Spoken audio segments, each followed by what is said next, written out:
நாளைக்கு என்ன பெண் பார்க்க வராங்க.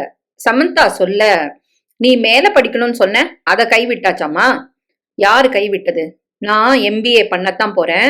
அப்பதான் அடுத்த லெவலுக்கு நான் வர முடியும். பெரிய கம்பெனில இப்ப சின்ன வேலை தானே எனக்கு. ஏண்டி, மாசம் 40,000 சம்பளம் வாங்குறது சின்ன வேலையா உனக்கு? பத்தாதடி, தேவைகள் நிறைய இருக்கு இல்லையா? எனக்கு பேராசையெல்லாம் இல்ல. ஆனா கண்ணியமா வாழணும் இல்லையா? சொந்த கால்ல நிக்கணும். அதனால படிப்பு கொஞ்சம் கூடுதலா இருந்தா நல்லது தானே. பையன் போட்டோ பாத்தியா? அழகா இருக்காரா? ஆம்பளைக்கு என்ன அழகு, நல்ல வேலையில இருக்காரு. கிட்டத்தட்ட 80,000 சம்பளம். சொந்த வீட்டுலதான் இருக்கிறாங்க. வீடு இவர் வாங்குனதா இல்ல அவங்க அப்பா கட்டினதா? யாரு கட்டினா என்னடி, எல்லாரும் ஒரே வீட்டுல தானே வாழ போறோம். அங்கதான் நீ தப்பு பண்ற. பெத்தவங்க வீடா இருந்து அவங்க குடும்பம் நடத்துறதா இருந்தா டாமினேஷன் ஓவரா இருக்கும். ஏண்டி, இப்படி பேச உனக்கு வெக்கமா இல்ல? அவங்க பல வருஷங்களா வாழ்றவங்க. அவங்க பையனை படிக்க வச்சு நல்ல நிலைக்கு அவங்கதான் கொண்டு வந்திருக்காங்க.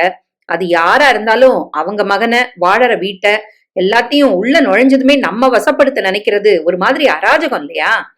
இப்படி எல்லாம் நியாயம் பேசின பல பேர் நாரி போயிருக்காங்க தெரியுமா? நான் என்ன செய்யணும்னு சொல்ற நீ? நான் சொல்லத முழுசா கேட்டுக்கோ. முடிஞ்சா கல்யாணம் முடிஞ்ச மறுநாளே தனி கொடுத்தன அமைஞ்சா நீ தப்பிக்கலாம். இது முதல் பாதுகாப்பு. அதுக்கு எங்க அம்மாவே ஒப்புக்க மாட்டாங்க. உங்க அம்மா யாரடி ஒப்புக்க? வாழ போறது நீ. இது உன் வாழ்க்கை. இப்பெல்லாம் கூட்டு குடும்ப கான்செப்ட் செதறியாச்சு. கும்பல் கூடி கும்மி அடிக்கிறதெல்லாம் அதிகமா இல்ல. அப்பெல்லாம் பெண்கள் வேலைக்கு போல புருஷனை சார்ந்து இருந்தாங்க. அப்ப புகுந்த வீட்டு கும்பல் பேயாட்டம் போட்டுது. இப்ப நிலைமை தலைகீழ். ஏன், கல்யாண மார்க்கெட்ல 10 பசங்களுக்கு 2 பொண்ணுன்னு விகிதாச்சாரம் மாறுது. ஆடின ஆட்டத்துக்கு திருப்பி அடி வாங்குற காலம் இது, புரியுதா? அதனால முழுசா கேட்டுக்கோ. தனி கொடுத்தனும் அமைதோ இல்லையோ, நாத்தனார் இல்லாத வீடா பாத்துக்கோ. ஏன், ஒரு ஆம்பளைக்கு அக்கா தங்கச்சிங்க இருக்க கூடாதா? இருந்தா குழப்பம் தாண்டி. ஏன், அவங்க கல்யாணம் ஆகி அவங்க வீட்டுக்கு போறவங்க தானே. நமக்கு என்ன கஷ்டம் இதுல? எங்க போகுதுங்க? புகுந்த வீட்டுல பேருக்கு 4 நாள் அட்டெண்டன்ஸ் போட்டுட்டு பிறந்த வீட்டுல என்னவோ கொல்ல போற மாதிரி ஓடி வருவாளுங்க. இங்க அவளோட ஆத்தாக்காரி பிறந்த வீட்டுல இருக்கிற வரைக்கும் மகளை செருப்பால் அடிச்சிருப்பா. கல்யாணம் ஆகி போயிட்டா இவளுங்க தாங்குவாளுங்க பாரு. காலை தரையில வைக்க விட மாட்டாளுங்க. பாதி பேருக்கு விவாகரத்து ஆக காரணம் மொரட்டு புருஷன் இல்ல, கூறு கெட்ட ஆத்தாக்காரிங்க தான். தான் மக தான் கிட்ட இருக்கிற வரைக்கும் கஞ்சிக்கு கெஞ்சணும். அதே புகுந்த வீட்டுக்கு போன நொடியில என் மக பால்ல குளிச்சு பன்னீர்ல நீச்சல் அடிச்சவன்னு பேசும் இந்த பண்ணாடைங்க. தீபா பேசுவதை கேட்டு சமந்தா சிரித்து விட்டாள். ஏண்டி சிரிக்கிற? உன் தர லோக்கல் பாஷை ரொம்ப நல்லா இருக்குடி. இப்பெல்லாம் பாட்டிக்கு மரியாதை இல்ல, அப்பத்தான் சொன்னாதான் கௌரவம். நாத்தனார் இல்லாம பாத்துக்கோ. அவ புருஷன்னு ஒருத்தன் வருவான், அந்த வீட்டு மாப்பிள்ளையா. அவன் தான் வீட்டுல நாய் மாதிரி இருந்திருப்பான். இங்க மாப்பிள்ளையா வந்ததும் ஒரு பந்தா ஏறும் பாரு. பல இடங்கள்ல இந்த ஓசி கிராக்கிகளுக்கு சிம்மாசனம் போட்டு கொண்டாடுவாங்க. மக கொஞ்சுவா, ஆத்தா கொஞ்சுவா, இந்த நாய் மிஞ்சும். இந்த கூத்துக்கெல்லாம் இடம் தராத. அப்போ ஒரே பையனா இருந்தா பிரச்சனை இல்லையோ? அடியே, அது கரண்ட்ல கை வைக்கிற மாதிரி. இந்த ஒரே மகனை பெத்த ஆத்தாக்க 5 தலை நாகம் மாதிரி. அதோட விஷம் ரொம்ப வீரியம். புள்ளைய விட்டு கொடுக்கவே மாட்டாளுக. கெட்டியா கையில பிடிச்சுப்பாங்க. இந்த பசங்களும் படு பொட்டையா இருக்கும். இந்த ரக மாமியார்களுக்கு மருமகளை கண்டாலே பிடிக்காது. தான் மகனை தூக்கிட்டு போக வந்த கடத்தல்காரி மாதிரி மருமகளை பாப்பாங்க. ராத்திரி பையனை பொண்டாட்டி பக்கத்துல படுக்க கூட விட மாட்டாங்க. பின்ன எதுக்கு கல்யாணம்? 4 பேர் பார்க்க ஒரு வேஷம்தான். நாத்தனார் கூடாதுங்கிற, ஒரே பையன் அதை விட ஆபத்துன்னு சொல்ற. வேற என்னதான் நான் செய்யறது? நீ பாத்துக்க. எந்த வரனா இருந்தாலும் ஒன்ன நீ தொலைச்சிராத. நாம யார்கிட்டயும் சண்டை போடணும்னு நான் சொல்லலடி. ஆனா ஒரு நியாயம் வேணும். இப்பெல்லாம் தனக்கு ஒரு நியாயம் மத்தவங்களுக்குன்னு வரும்போது அது மாறுது. அது கூடாது. தீபா, நீ இன்னும் கல்யாணமே செஞ்சுக்கல. என்னை விட 2 வயசு மூத்தவ. எப்படி உனக்கு இவ்ளோ தெரிஞ்சிருக்கு? அனுபவம் தான். எங்க வீட்டுக்கு அண்ணி வந்து 7 வருஷம் ஆச்சு. எங்க அக்காவுக்கு கல்யாணம் முடிஞ்சு 4 வருஷம் ஆச்சு. மாமா ஒரே பையன். அதனால அவங்க அம்மா அடிக்கிற கொட்டத்தை கண்ணால பார்த்தாச்சு. உங்க அண்ணி நல்லவங்களா? முழுசும் நல்லவங்கன்னு சொல்ல முடியாது. எப்போ எப்படி புத்தி மாறும்னு சொல்ல முடியாது. எங்க அம்மா அக்மார்க் சுத்தமான அம்மா இல்ல. தான் பொண்ணுன்னா தாங்கி பிடிக்கிறதும், அன்னிக்குன்னா ஒரு நியாயமும் பார்ஷியாலிட்டி நிறைய இருக்குடி. எங்க அம்மா செய்யறது எனக்கே சுத்தமா பிடிக்கல. இப்பெல்லாம் மாமியார்களை விட அம்மாக்கள் மோசமோன்னு தோணுது. நீ என்ன குழப்பற தீபா. நீ யார நல்லவங்க யார கெட்டவங்கன்னு சொல்றேன்னு எனக்கே புரியல. அனுபவத்துல புரிஞ்சுப்ப சமந்தா. All the best. இது உன் வாழ்க்கை. எதுவானாலும் நீ முடிவெடு. பெரியவங்க பேச்சுக்கு ரொம்ப மரியாதை எல்லாம் தேவையில்ல. நாளைக்கு பிரச்சனைன்னு வந்தா நாம தான் எதிர்கொள்ளணும், மறக்காத. சமந்தா தலை பாரமாக இருந்தது. சமந்தாவின் அப்பா பெரிதாக படிக்கவில்லை. மளிகை கடை வியாபாரம். முதலில் சின்ன கடையாக ஆரம்பித்து தன் உழைப்பால் படிப்படியாக வளர்ந்து இன்று அது பெரிய சூப்பர் மார்க்கெட்டாக உருவாகிவிட்டது.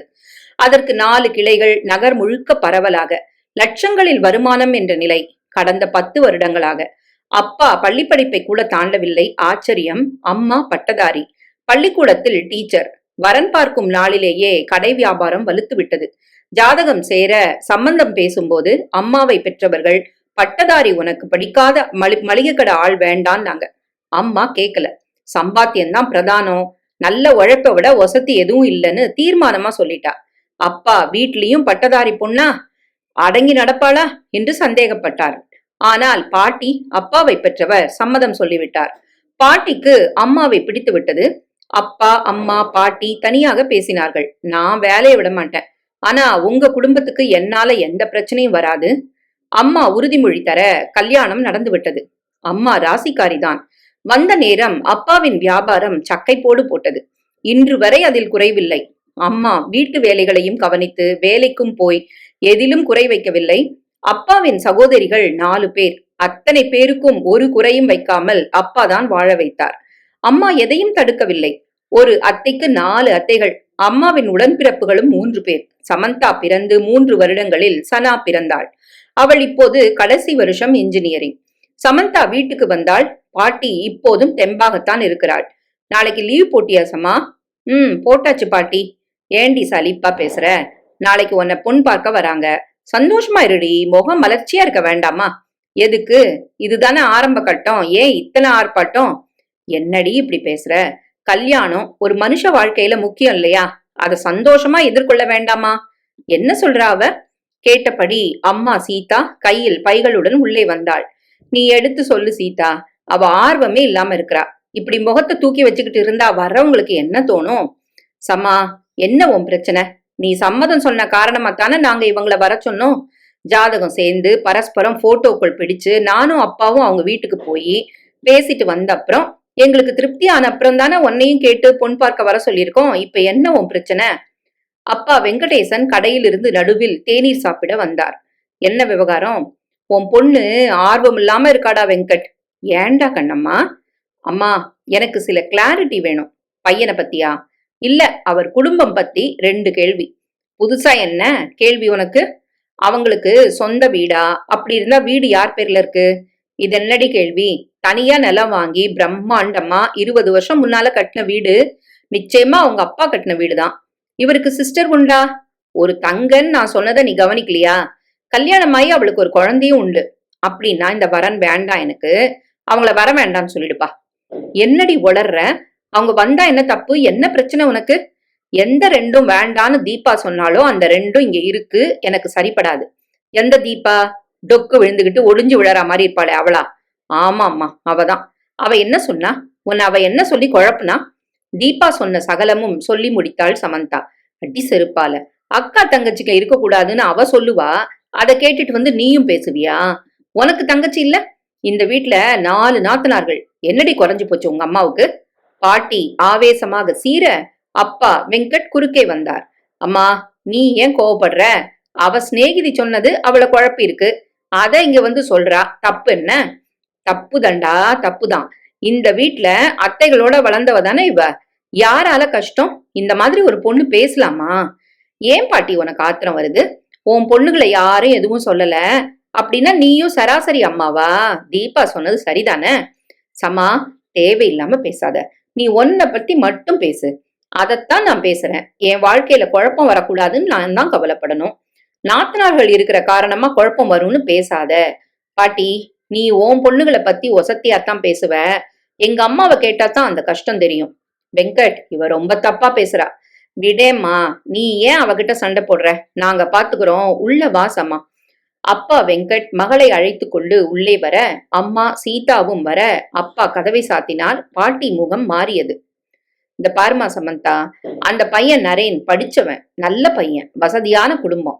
அவங்க அப்பா பெரிய கம்பெனில இப்பவும் அதிகாரியா இருக்கிறாரு.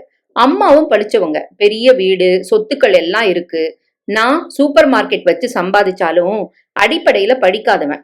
உங்க அம்மா அதை பார்க்கல, என் உழைப்ப மட்டும்தான் கவனிச்சா. இன்னைக்கு அவங்களும் வேற எதையுமே பார்க்கல. ஜோசியத்துல நம்பிக்கை உள்ளவங்க ஜாதகம் பிரமாதமா பொருந்தி இருக்கு. நீ அழகா இருக்க, அதனால உன்னை பிடிச்சிருக்கு.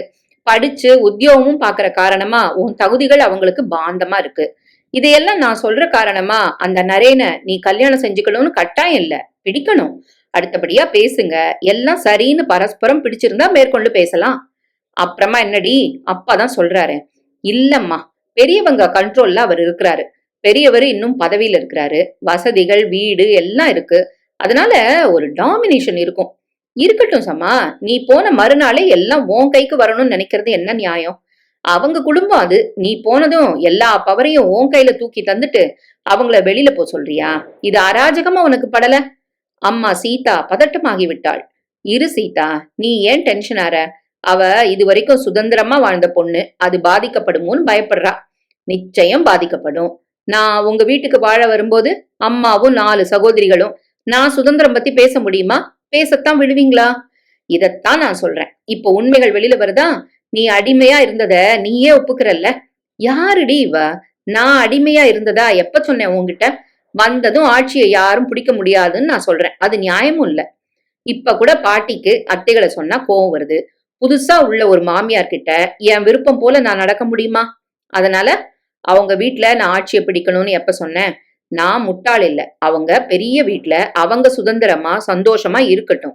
நான் தனி குடுத்தனம் போனா நான் என் புருஷன் கூட என் குடும்பத்தை நடத்த மாட்டேனா? கசந்து ஒருத்தர் முகம் பார்க்க மத்தவங்க விரும்பாம ஆகிறத விட தனியா இருந்து கூடி கழிச்சா உறவும் கெடாது இல்லையா? இதுக்கு அந்த நரேன் சம்மதிக்கணுமே. சம்மதிக்கலன்னா நரேன் வேண்டாம். நரேனை விட்டா வேற பையனே உலகத்துல இல்லையா? அப்பா வெங்கட் மௌனமாக இருந்தார். எப்படி சமந்தா இதை நாம கேட்க முடியும்? நீங்க கேட்க வேண்டாம். நான் நரேன் கூட தனியா பேசும்போது நான் கேட்டுக்கிறேன். என் வாழ்க்கைய, என் சுதந்திரத்தை, என் சந்தோஷத்தை தீர்மானிக்கிற உரிமை எனக்கு மட்டும்தான் உண்டு. அப்பா வெங்கட் மறுநொடியே படக்கென எழுந்து போய்விட்டார். அம்மா சீதா முகம் மாறிவிட்டது. அப்பாவுக்கு நீ செல்ல பொண்ணுதான், ஆனா இப்ப நீ பேசினது அப்பாவுக்கே பிடிக்கல. ஏம்மா, அவங்க உங்க வாழ்க்கையை தீர்மானிக்கிற உரிமை இங்க கிடையாதா? தாய் தகப்பன் பெத்து வளர்த்த காரணமா அவங்க சொல்ற எல்லாத்துக்கும் தலையாட்டணுமா? நான் படிச்சிருக்கேன், சுயமா முடிவெடுக்கிற அதிகாரம் எனக்கு இல்லையா? சீதா சிரித்தாள். இத நான் சொல்லக்கூடாது, ஆனாலும் நீ சொல்ல வைக்கிற. நான் படிச்சவ, பட்டதாரி. யாரும் என்ன கட்டாயப்படுத்தல. படிக்காத உங்க அப்பாவை நான் கல்யாணம் செஞ்சுட்டு வந்தேன். இந்த வீட்டுல உன் அத்தைகள் யாருமே பள்ளி படிப்பை தாண்டல. அப்படியும் அவங்க 4 பேரும் என்னை விட புத்திசாலிகள்னு இப்பவும் உன் பாட்டி சொல்றத நிறுத்தல. பாத்தியா? அப்ப நீயும் டார்ச்சர் அனுபவிச்சவதான். இப்போ உண்மை வெளியில வருதா? நான் அத டார்ச்சர்னு நினைக்கவே இல்லையே. இது எல்லா அம்மாக்களோட சராசரி குணம். இத நாம பாக்குற பார்வையில தான் இருக்கு சமந்தா. நான் படிச்சவ, உத்தியோகம் பாக்குறவ. இந்த வீட்டுல அந்த தகுதி ஏன் ஒருத்திக்கு மட்டும்தான். அதுக்காக நான் கர்வப்பட்டு யார்கிட்டயும் அலட்சியமா நடக்கல. நடக்கிறது நியாயமும் இல்ல. காரணம் அது நானா விரும்பி ஏத்துக்கிட்ட வாழ்க்கை. உங்க அப்பாவும் தெளிவா இருந்தாரு. ஒரு பட்டதாரி மனைவியா வர்ற காரணமா அவருக்கு எந்த தாழ்வு மனப்பான்மையும் இல்ல. காரணம் படிச்சவங்களை விட பல மடங்கு சம்பாதிக்கிறவரு அவரு. அவருக்கு யார பத்தி யோசிக்கலாம் நேரம் இல்ல. அதனால அவருக்கு எந்த ஒரு காம்ப்ளெக்ஸும் இல்ல. ஆனா உன் பாட்டிக்கும் அத்தைகளுக்கும் என் மேல ஒரு பயமோ தயக்கமோ இருந்திருக்கு. அதனால எல்லாத்துக்கும் ஏதாவது ஒரு குறை இருக்கத்தான் இருக்கும். அப்போ தீபா சொன்னது சரிதான். இருடி, என்ன பேச விடு. நான் அவங்கள எதுக்குமே எதிர்க்கல. அவங்க சங்கதிகளை ஒரு பகையா நான் மனசுல வச்சுக்கவும் இல்ல. அப்பாவுக்கு இதெல்லாம் தெரியுமா? நான் சொல்லல. எதையும் போட்டு கொடுக்குற குணம் எனக்கு இல்ல. புகுந்த வீட்டுல என்ன நடந்தாலும் உடனே அத புருஷன் காதுல போடுறது ரொம்ப தப்பு சம்மா. ஒரு பொண்ணு யார நம்பி புகுந்த வீட்டுக்கு வாழ போறா? புருஷனை நம்பித்தானே. அவர்கிட்ட சொல்லாம எதுக்கு மறைக்கணும்? பொண்டாட்டியா வரவ எதுக்கு எடுத்தாலும் தான் மனுஷங்களை குறை கண்டா எந்த ஒரு புருஷனுக்கும் பிடிக்காது சமந்தா. ஒரு மாதிரி வெறுப்பு வந்துடும். பல கணவன் மனைவி பிளவுக்கு இதுதான் காரணம். அப்போ எப்படிதான் புருஷனுக்கு தெரியப்படுத்துறது? அவங்களே தெரிஞ்சுப்பாங்க. உங்க அப்பா எல்லாம் கவனிச்சிருக்கிறாரு. என் பொறுமையும் பார்த்திருக்கிறாரு. அவர் கண்களுக்கு எதுவுமே தப்பாது. அதோட விளைவு என்ன? இன்னைக்கு நான் வச்சதுதான் நம்ம வீட்டுல சட்டம். என்ன கேட்காம உங்க அப்பா ஒரு துரும்ப கூட கிள்ளி போட மாட்டாரு. இப்ப எதுக்கு நீ இத்தனை பெரிய லெக்சர் தந்திருக்க? நீ அவங்கள கவனி, நரேன் கூட பேசு. நீ படிச்சவ. பேசும்போதே நரேனை சுலபமா எடை போட முடியும். நியாயமா நீ என்ன கேட்கணுமோ அதை கேளு. அவர் உனக்கு சரின்னு உன் மனசுல பட்டா சம்மதம் சொல்லு.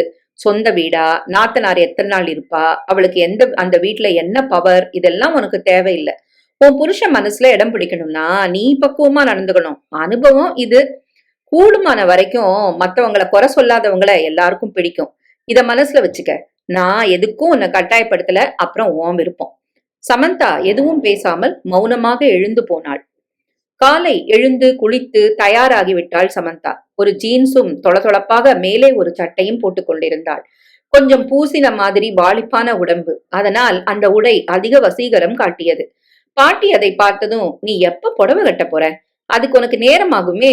சீதா, வந்து அவளுக்கு புடவைய கட்டி விடு. வா சமந்தா, மைசூர் சில்க் புடவை எடுத்து வச்சிருக்கேன். எதுக்குமா? நான் இந்த ட்ரெஸ் தான். என்னடி பேசுற? பொண்ணு பார்க்க வரும்போது இந்த ட்ரெஸ்ஸா? என்னடி பேசுறா இவ? நீ கேட்க மாட்டியா சீதா? எனக்கே இப்பதான் சொல்றா. சமா, இது நல்லா இல்ல, வந்து புடவைய கட்டு. இல்லம்மா, எனக்கு புடவை அன்கம்ஃபர்டபுளா இருக்கும். இது உடம்ப ரொம்ப எடுத்து காட்டுதுரி, தப்பா இருக்கு. பாட்டி, ட்ரெஸ் என் சுதந்திரம்.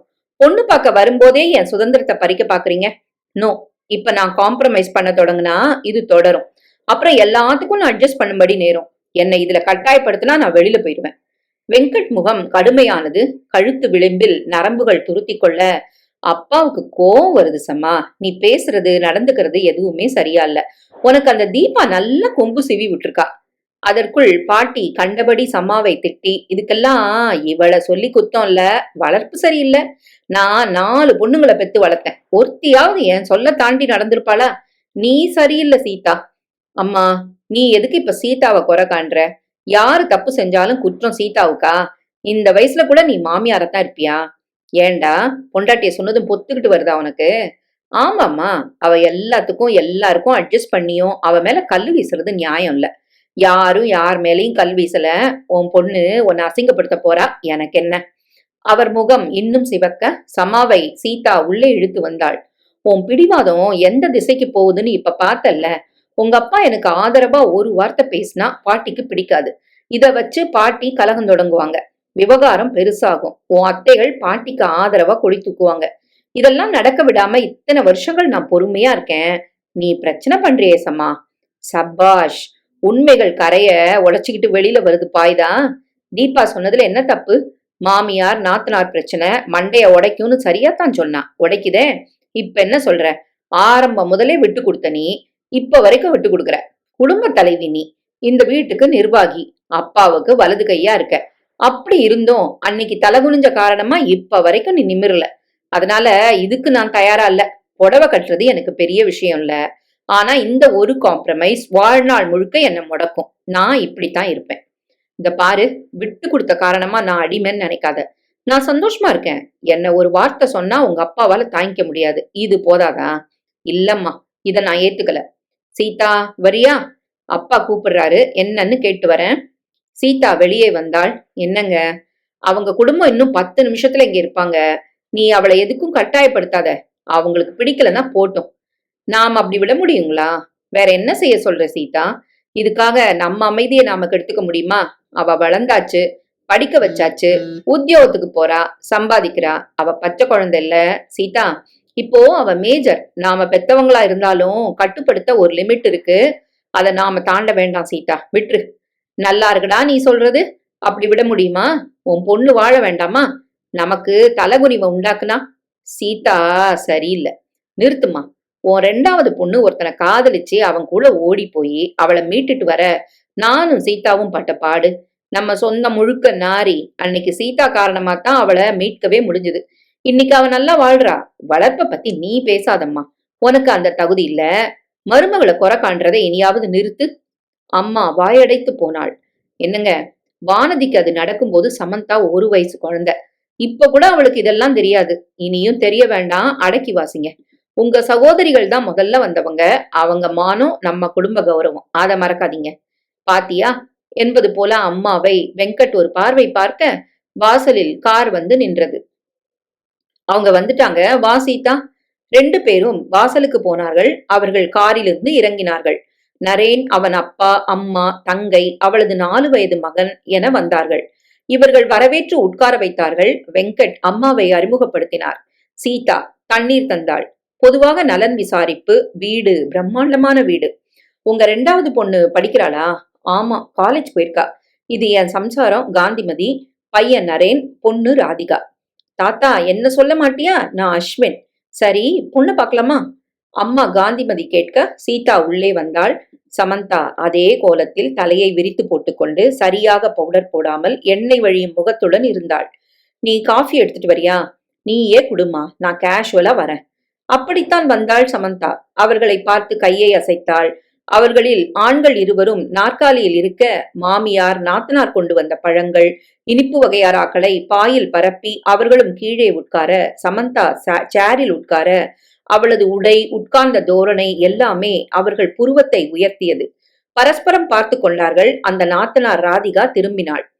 இப்படி கீழே எங்க கூட வந்து உட்காருங்க. இல்ல, எனக்கு இதுதான் வசதியா இருக்கு. நாங்க லேடிஸ் எல்லாரும் இங்க உட்காரும் போது நீங்க மட்டும் ஆம்பளைக்கு சமமா அங்க உட்காரலாமா? இதுல என்ன தப்பு இருக்கு? உங்களுக்கு புடவை கட்ட தெரியாதா? நல்லா தெரியும். ஆனா எனக்கு இது வசதியான ட்ரெஸ். ராதிகா, அவளுக்கு எது விருப்பமோ அதன்படி இருக்கட்டும். இது அவ சுதந்திரம், தலையிட வேண்டாமே. அம்மா நான் ராதிகா ப்ளீஸ்மா. அதற்கு மேல் ராதிகா பேசவில்லை. அந்த மாமியார் இவளது உத்தியோகம் போன்ற சில சங்கதிகளை மட்டும் கண்ணியமான கேள்விகள் மூலம் தெரிந்து கொண்டாள். நரேன், நீ தனியா சமந்தா கூட பேசணுமா? அவங்க விரும்புனா பேசலாம், எனக்கு தடையில்ல. ஆனா இங்க வேண்டாம், வெளியே போனா இன்னும் கொஞ்சம் ஃப்ரீயா இருக்கும். உங்களுக்கு சம்மதம்னா இப்பவே போலாம். அவன் அம்மாவை பார்த்தான். போயிட்டு வா, நம்ம கார்ல போயிடு. வேணாம் ஆண்டி, அப்பா கார் இருக்கு, நாங்க போனா வர லேட் ஆகலாம். நீங்க வீட்டுக்கு போகணும்ல, நீங்க வந்த கார்ல போயிடுங்க. நாங்க போலாமா நரேன்? அவர் டிஃபன் சாப்பிடல, நாங்க வெளியில சாப்பிடுறோம், வாங்க நரேன். அதே உடையில் அசால்ட்டாக அவள் புறப்பட நரேன் லேசாக தயங்கி நடக்க அவனை பக்கத்தில் உட்கார வைத்து காரை அவள்தான் எடுத்தாள். உள்ளே சீதாவும் வெங்கட்டும் ஒரு மாதிரி தர்ம சங்கடத்தில் நெளிந்தார்கள். அவர்கள் முகம் பார்க்க கூச்சமாக இருந்தது. நான் டிஃபன் எடுத்துட்டு வரவா? அந்த நாத்தனார் ராதிகா கடுப்பாகி விட்டாள். பெண் பார்க்க வந்த எங்க அண்ணனை சமந்தா வெளியில இழுத்துட்டு போயாச்சு. அவன் என்ன சொல்ல போறான்னு தெரியல. அவன் ஆம்பளையா இருந்தாலும் அடக்கமா வளர்ந்தவன். அப்படி இருக்க நாங்க இங்க டிஃபன் சாப்பிட வேண்டிய அவசியம் என்ன? ராதிகா, நீ ஏன் இப்படி பேசுற? அவங்களும் எங்கள மாதிரி பெரியவங்க. Give and take respect. நீ என்ன அடக்காதம்மா. சமந்தா உங்களுக்கு அந்த மரியாதையை தந்தாளா? நீ எனக்கு பாடம் நடத்துற? கமான் ராதிகா, இந்த கல்யாணம் நடக்குமா இல்ல நடக்காதான்னு இப்ப தெரியாது. ஆனா சமந்தா என்ன மரியாதை குறைவா நடந்தா? ட்ரெஸ் அவ உரிமை, அவ வீட்டுல போட்டுக்கிறா. அத கேள்வி கேட்க நமக்கு என்ன உரிமை? பேசுறியான்னு அண்ணனை கேட்டது நானு. வெளியில போனா கொஞ்சம் வசதியா இருக்கும்னு அவ ஃபீல் பண்றா. அவ போட்டிருந்த ஜீன்ஸுக்கு சேர்ல உட்கார்ந்ததான் வசதி. இதுல எதுவுமே எனக்கு தப்பா படல. எங்களுக்காக மெனக்கட்டு டிஃபன் செஞ்சிருப்பீங்க. பொருட்களை வீண் பண்றது குத்தம். கொடுங்க, சாப்பிடுறோம். என்னங்க, நீங்க சாப்பிடுறீங்களா? சரி காந்தி, நீ சொன்னா சாப்பிடுறேன். எனக்கு தேவையில்லம்மா. விடு ராதிகா, நீங்க கொண்டு வாங்க. சீதா சந்தோஷமாக எடுத்து வர விநாயகமும் காந்திமதியும் சந்தோஷமாக ரசித்து ருசித்து சாப்பிட்டார்கள். சீதா அருகில் வந்து உட்கார்ந்தாள். என்ன பிராப்தம் தெரியல, ஆனா இப்படி ஒரு ஜோடிய நான் பார்க்கல. உங்க வீட்டுக்கு வாழ வந்தா சமந்தாவுக்கு அதிர்ஷ்டம். எங்க மனசை இதுக்கு மேல ஓபன் பண்ண முடியல. ராதிகா குறுக்கே வந்தாள். உங்க பொண்ண நீங்க சரியா வளர்க்கல ஆண்டி, கோவப்படாதீங்க.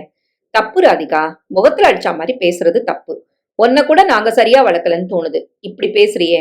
முகத்தை வச்சு மனச படிக்க தெரியணும். இவங்க சொல்லாமலா இருப்பாங்க? சமந்தா சம்மதிச்சிருக்க மாட்டா. அந்த தவிப்பு இவங்க முகத்துல இருந்ததை வந்த முதலே நான் பார்த்தாச்சு. அவ மேஜர், படிச்சு தான் கால்ல நிக்கிற பொண்ணு. அவளை கட்டுப்படுத்த முடியாது. காலம் மாறிடுச்சு. இது 2025. யாரையும் கூண்டுக்குள்ள அடைக்க முடியாது. அவ ஒரு ரகம்னா நீ வேற ரகம். சட்னி ரொம்ப நல்லா இருக்குங்க. உங்க கைமணம் அபாரம்.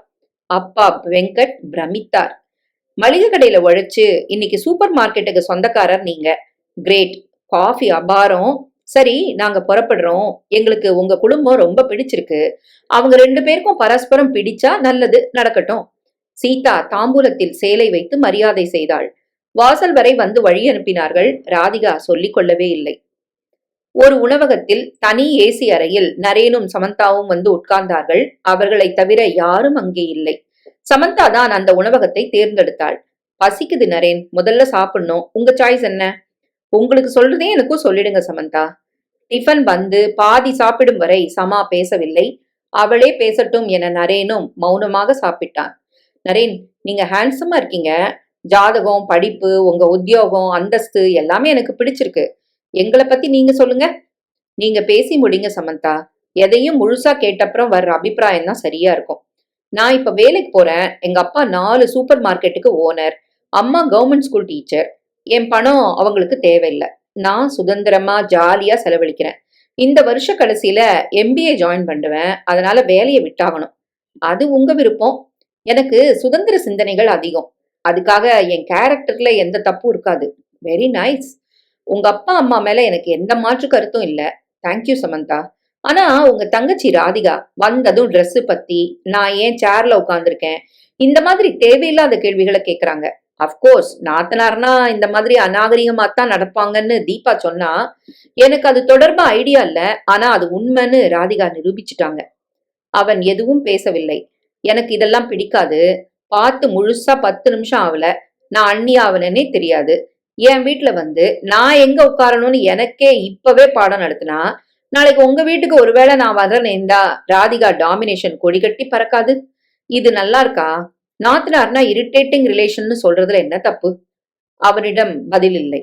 இந்த கோளாறு உங்க வீட்ல மட்டும் இல்ல நரேன். இப்ப கூட என் பாட்டி எங்க அம்மாவை குறை காண்றாங்க. அத்தைகள் அதை ஆதரிக்கிறாங்க. எனக்கு எங்க அம்மா பொறுமை எல்லாம் இல்ல. மேல சொல்லுங்க. நேச்சுரலி பெத்த பொண்ண எந்த அம்மாவும் விட்டு தர மாட்டாங்க. ராதிகா பின்னாலதான் உங்க அம்மா நிப்பாங்க. உங்க வீட்ல எங்க அம்மா அதை செய்யலையே. நாகரிகம் கருதி அப்படி இருந்திருக்கலாம். இல்ல சமந்தா. எங்க அம்மா நியாயத்தை யார் சொன்னாலும் ஏத்துப்பாங்க. அவங்களுக்கு பாரபட்சமே கிடையாது. இப்ப தெரியாது நரேன். மருமகளா ஒருத்தி வாழ வந்தா மக பக்கம் அம்மாக்கள் முழுமையா சாஞ்சிருவாங்க. எங்க அம்மாவுக்கு எல்லா தகுதிகளும் இருந்தும் பாட்டி அத்தைகளைத்தான் இன்னும் தூக்கி வைக்கிறாங்க. அதனால அதனால நான் யார கல்யாணம் செஞ்சுக்கிட்டாலும் முதல் நாள்ல இருந்தே தனி கொடுத்தனம் தான். அப்பதான் என் சுதந்திரம் பாதிக்காது. யாரோ ஒரு நாத்தனார் உறவுக்காக என் சுயத்தை விட்டுத்தர நான் தயாரா இல்ல. இதுதான் என் முடிவு. இனி நீங்க பேசலாம் நரேன். அவளையே பார்த்தான் நரேன். சமந்தா, எடுத்தேன் கவிழ்த்தேன்னு பேசுறதுக்கு பேரு வாழ்க்கை இல்ல. இது அவசர வார்த்தைகள் இல்ல நரேன், என் தீர்மானம். நரேன் எழுந்து விட்டான். என்னாச்சு நரேன்? நீங்க எதுவுமே சொல்லாம போனா எப்படி? அரை மணி நேரத்துல ஒரு ஏசி ரெஸ்டாரண்ட்ல வச்சு எதிர்காலத்தை தீர்மானிக்கிறதுல எனக்கு சம்மதம் இல்ல. நான் பேசணும். பேசுங்க. உங்க கூட மட்டும் இல்ல சமந்தா, என் குடும்பத்தாரோட பேசணும். நாம எல்லாருமே நாள் முழுக்க வெளியில சுத்தினாலும் வீட்டுக்கு வந்தானும் இல்லையா? அதுதானே சாஸ்வதம். நீங்க என்ன சொல்ல வரீங்க? இப்ப போலான்னு சொல்றேன். நீங்க என்ன டிராப் பண்ண வேண்டாம். நான் கால் டாக்ஸி பிடிச்சு போயிடுவேன். நான் டிராப் பண்றேன் நரேன். என்னையா? இல்ல இந்த அலையன்ஸையா? வீடு திரும்பினாள் சமந்தா. அப்பாவும் அம்மாவும் எதுவும் அவளை கேட்கவில்லை. பாட்டி தான் விடவில்லை. அவளை துரத்தி கொண்டு வந்தாள். என்ன சொன்னான் அந்த பையன்? எதுவும் சொல்லல பாட்டி. எதுவும் பேசாம இருக்கவா அவனை நீ வெளியில கூட்டு போன? என்னடி சொல்ற சீதா? நீ கேட்க மாட்டியா? அவளே சொல்லட்டும். நான் என் கருத்தை சொல்லிட்டேன். எனக்கு தனி கொடுத்தனம் வேணும்னு தெளிவா சொல்லிட்டேன். ராதிகா மாதிரி ஒருத்திய ஜீரணிக்க என்னால முடியாது. தான் மகளை எந்த தாயும் விட்டு தர மாட்டா. அதனால உங்க அம்மா ஆதரவு எப்பவும் உங்க தங்கச்சிக்கு தான். சோ தனி குடித்தனத்துக்கு நீங்க தயார்னா மேற்கொண்டு பேசலாம்னு நான் பளிச்சுன்னு சொல்லிட்டேன். அந்த பையனோட பதில் என்ன? ஒரு ஏசி ரெஸ்டாரண்ட்ல வச்சு ஒரு சில நிமிஷங்கள்ல எதிர்காலத்தை தீர்மானிக்க முடியாதுன்னு சொல்லிட்டு போயிட்டாரு. இதுக்கு என்ன அர்த்தம்? இவளை வேண்டான்னு அந்த நரேன் முடிவு செஞ்சாச்சுன்னு அர்த்தம். சீதா சொல்ல அனைவரும் புருவம் உயர்த்த, இவர்கள் போன பிறகு மிக தன்மையாக பேசி டிஃபனை கூட இருவரும் சாப்பிட்டு அழகாக சொல்லிக் கொண்டு போனதை அம்மா சொல்லி, அவங்கள மாதிரி ஒரு பெரியவங்களை மறுத்தா நஷ்டம் உனக்குத்தான் சமந்தா. குடும்பம்னா எல்லா விருப்பு வெறுப்புகளும் இருக்கத்தான் செய்யும். எல்லாருக்கும் நிலை இப்பவும் ஒரே மாதிரி இருக்காது. நல்லது எதுன்னு ஒரு பார்வையில ஒரு வார்த்தையில தெரிஞ்சிரும். அதை சீர்தூக்கி பார்க்க முடியலன்னா இந்த வாழ்க்கைக்கு அர்த்தமே இல்லை. நாங்க அனுபவப்பட்டவங்க. நரேன் அவங்க வீட்டுல போய் பேசட்டும். தெய்வ சங்கல்பம் இருந்தா நடக்கட்டும். அப்பா அம்மா அதற்கு மேல் எதுவும் பேசவில்லை. தன் உடையில் குற்றம் காணாமல், தன்னை பற்றி தப்பாக எதுவும் பேசாமல், தன் மகளை பிரத்தியார் முன்னால் கண்டித்து சந்தோஷமாக டிஃபனும் சாப்பிட்டு போனார்கள் என்பது தெரிய சமந்தா ஆச்சரியப்பட்டாள். இது எதிர்பார்க்காத திருப்பம். நரேனும் கொஞ்சம் கூட அதிராமல், அவசரத்தில் வார்த்தைகளை விடாமல், சிந்தாமல் சிதறாமல் பேசியது ஏற்கனவே மனதை குடைந்தது. இங்கே அப்பா அம்மாவின் இந்த பதில் சமந்தாவை கணிசமாக உலுக்கி இருந்தது. தனியா வந்து யோசிக்க தொடங்கினாள் சமந்தா. நரேன் கண்களுக்குள் திரும்பவும் வந்து நின்றான். என்ன பேசும்போதும் அதில் ஒரு பதட்டம் இல்லை. இத்தனைக்கும் ஒரு பெண் பார்க்கும் நிகழ்ச்சியில் எந்த மங்களமும் இல்லாமல், பூ வைக்காமல், மங்களமான உடை உடுத்தாமல், வந்த பெரியவர்களுக்கு ஒரு முறையான மரியாதை காட்டாமல் நான் நடந்தாலும் அந்த பெற்றவர்கள் இருவரும் என்னை குற்றம் காணாமல் அழகாக கேட்டு வாங்கி சாப்பிட்டு போனது எத்தனை பெரிய பண்பாடு. நரேன் நான் வெளியே அழைச்சதும் மறுக்கவும் இல்ல, அவரை பெற்றோர் தடுக்கவும் இல்ல. நரேன் என் உடை பற்றியோ வேற எதுக்கும் எந்த ஒரு விமர்சனமும் இல்ல. தனி குடுத்தனம் வேணும்னு நான் கேட்டும் கொஞ்சம் கூட பதறல. தப்பு முழுக்க ஏன் மேலதானா? இத்தனை பேரை தாண்டி தீபாவோட வார்த்தைகளுக்கு மட்டும் நான் மரியாதை தரது சரிதானா? அந்த கேள்வி வந்ததும் குற்ற உணர்ச்சி அதிகமானது. எல்லாரையும் ஒரே தட்டுல வச்சு ஏன் எடை போடணும்? நல்லவங்களையும் மதிக்கணும் இல்லையா? அப்பா அம்மாவுக்கு என் மேல நிறைய கோவம் இருக்கு. அது அதிகமானா எனக்கு அது நல்லதுதானா? கேள்வி வந்த போது பயமும் கூடவே வந்தது. விட்டு கொடுத்து நான் வாழ்ந்த காரணமா இப்ப உங்க அப்பா என் பக்கம். அது எனக்கு கிடைச்ச வெற்றி இல்லையா? பிரம்மாண்டமான கேள்வி அவள் முன் நின்றது. நீ என்ன கேவலப்படுத்திட்டம்மா. ராதிகா சீர, அம்மா காந்திமதி எந்த பதிலும் சொல்லவில்லை. உங்க 2 பேருக்கும் வெக்கமா இல்ல? அந்த சமந்தா நம்ம யாரையும் 10 ரூபாய்க்கு மதிக்கல. ஆனா நீங்க அவங்க வீட்டுல கை நனைச்சிட்டு வந்திருக்கீங்க. அசிங்கமா இல்லையா? அவ மோசமான ஒரு மாடர்ன் ட்ரெஸ்ஸ போட்டு தலைய பத்திரகாளி மாதிரி பிரிச்சு போட்டு கால் மேல கால் போட்டு படு அலட்சியமா இருக்கிறா. அவனை இழுத்துக்கிட்டு வெளியில போறா. அதையெல்லாம் தப்பு இல்லைன்னு நீ நியாயப்படுத்துற. அப்படி என்னம்மா அவசியம்? எல்லா தகுதிகளும் நிறைஞ்ச நம்ம நரேனுக்கு வேற பொண்ணே கிடைக்காதா? உனக்கு புத்தி பரண்டு போச்சா? அப்பா, நீங்களாவது கொஞ்சம் யோசிக்க மாட்டீங்களா? ஏன் இவ்ளோ படபடன்னு பேசுற நீ? நரேன் வரட்டும், அவன் என்ன பேசியிருக்கான்னு தெரிஞ்சுக்கிட்டு முடிவு பண்ணலாம் ராதிகா. அவ உனக்கு ஒரு நல்ல மருமகளா வாழ்வான்னு எனக்கு தோணல. தேவையில்லடி. அவனுக்கு நல்ல மனைவியா வாழ்றதுதான் எனக்கு முக்கியம். என் பிள்ளை சந்தோஷமா இருக்கணும். நிச்சயமா இவளால யாருக்கும் சந்தோஷம் தர முடியாது. நரேன் 1 மணி நேரத்தில் உள்ளே வந்தான். அவன் டிரெஸ் மாற்றி கொண்டு வந்த பிறகு அம்மாவிடம் வந்து உட்கார்ந்தான். அம்மா அங்கே நடந்ததை சொன்னாள். நரேன் எதையும் மறைக்காமல் சொல்லி முடித்தான். பாத்தியா, வேலையை விட்டு மேல படிப்பாளாம்.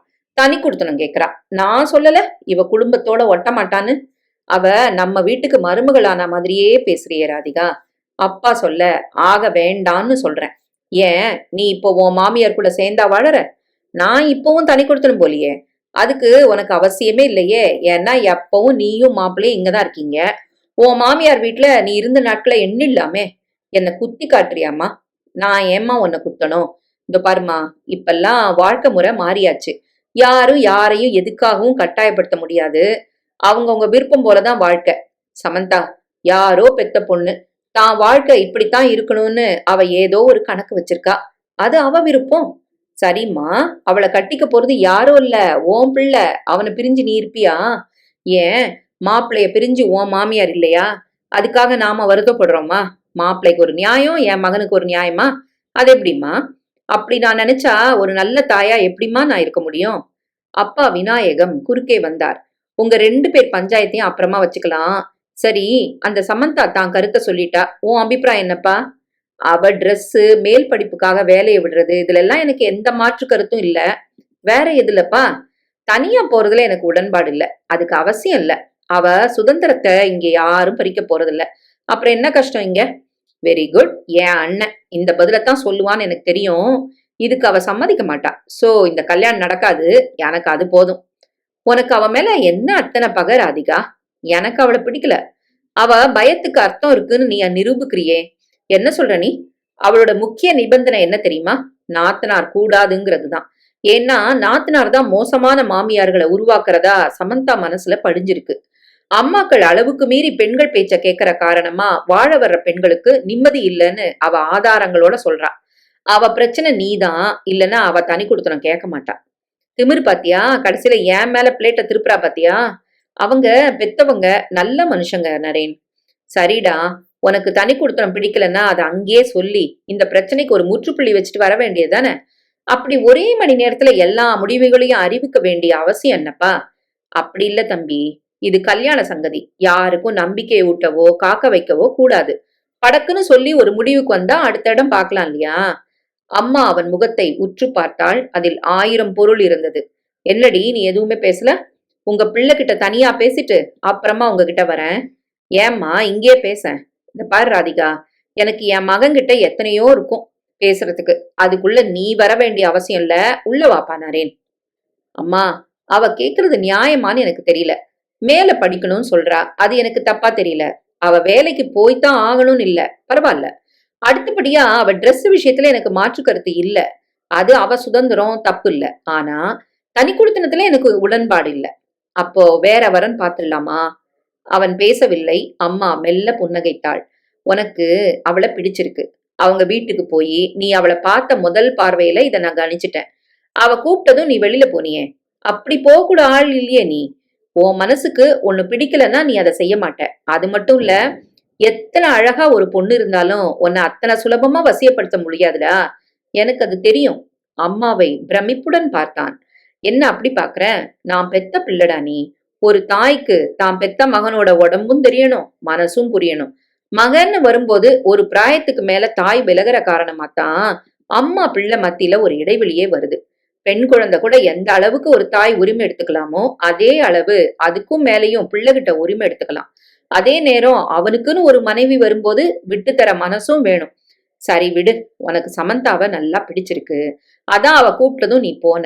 தனி குடுத்தன மேட்ரு அவ சொன்னதும் நீ கோவப்படாம அதே சமயம் அதை ஏற்காம திரும்பி வந்திருக்க, சரியா? அம்மாவை சந்தோஷ மிகுதியால் கட்டி அணைத்தான் நரேன். அம்மா, நீ சொல்ற எல்லாமே 100க்கு 100 உண்மை. அந்த பொண்ணு மனசுல புகுந்த வீடுனா சுதந்திரம் பறி போற இடம்னு ஒரு தப்பான பதிவு இறங்கி இருக்கு நரேன். நான் தான் உங்ககிட்ட சொன்னனே, நாத்தனாருங்கிற உறவு தான் அம்மாவை கைக்குள்ள போட்டுக்கிட்டு குழப்பத்தை உண்டாக்குதுன்னு யாரோ சொல்லி சமந்தா மனசுல ஆழமா பதிஞ்சிருக்கு. அதுல நிறைய உண்மை இருக்கு. தான் பொண்ணுங்களை விட்டு தர முடியாத அம்மாக்கள் இந்த தப்ப செய்யறது நிஜம்தான். நிறைய அம்மாக்கள் தொடர்ந்து இதை செய்யறாங்க. சில பேரு வெறி புடிச்சா மாதிரி நடந்துக்கிறாங்க.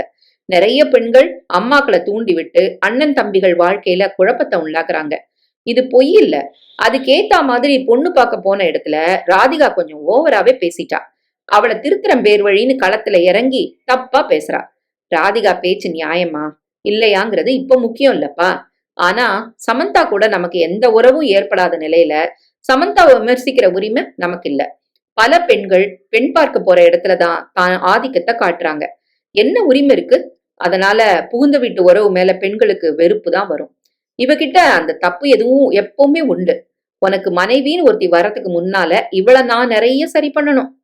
அவன் எதுவும் பேசாமல் அம்மாவை மௌனமாக கவனிக்க, நரேன், நீ அவ விருப்பப்படி தனி குடுத்தனம் போறதுல எனக்கு எந்த தடையும் இல்ல. அது ஒரு தப்பான செயலாவும் இல்ல. இப்பெல்லாம் காலம் வேற. கூட்டு குடும்ப கான்செப்ட் கிட்டத்தட்ட அழிஞ்சிருச்சு. அதுல ஒரு சுகம் உண்டு. குழந்தைங்களுக்கு அத்தை, மாமா, சித்தி, பெரியம்மாங்கிற உறவுகள் தெரியும்.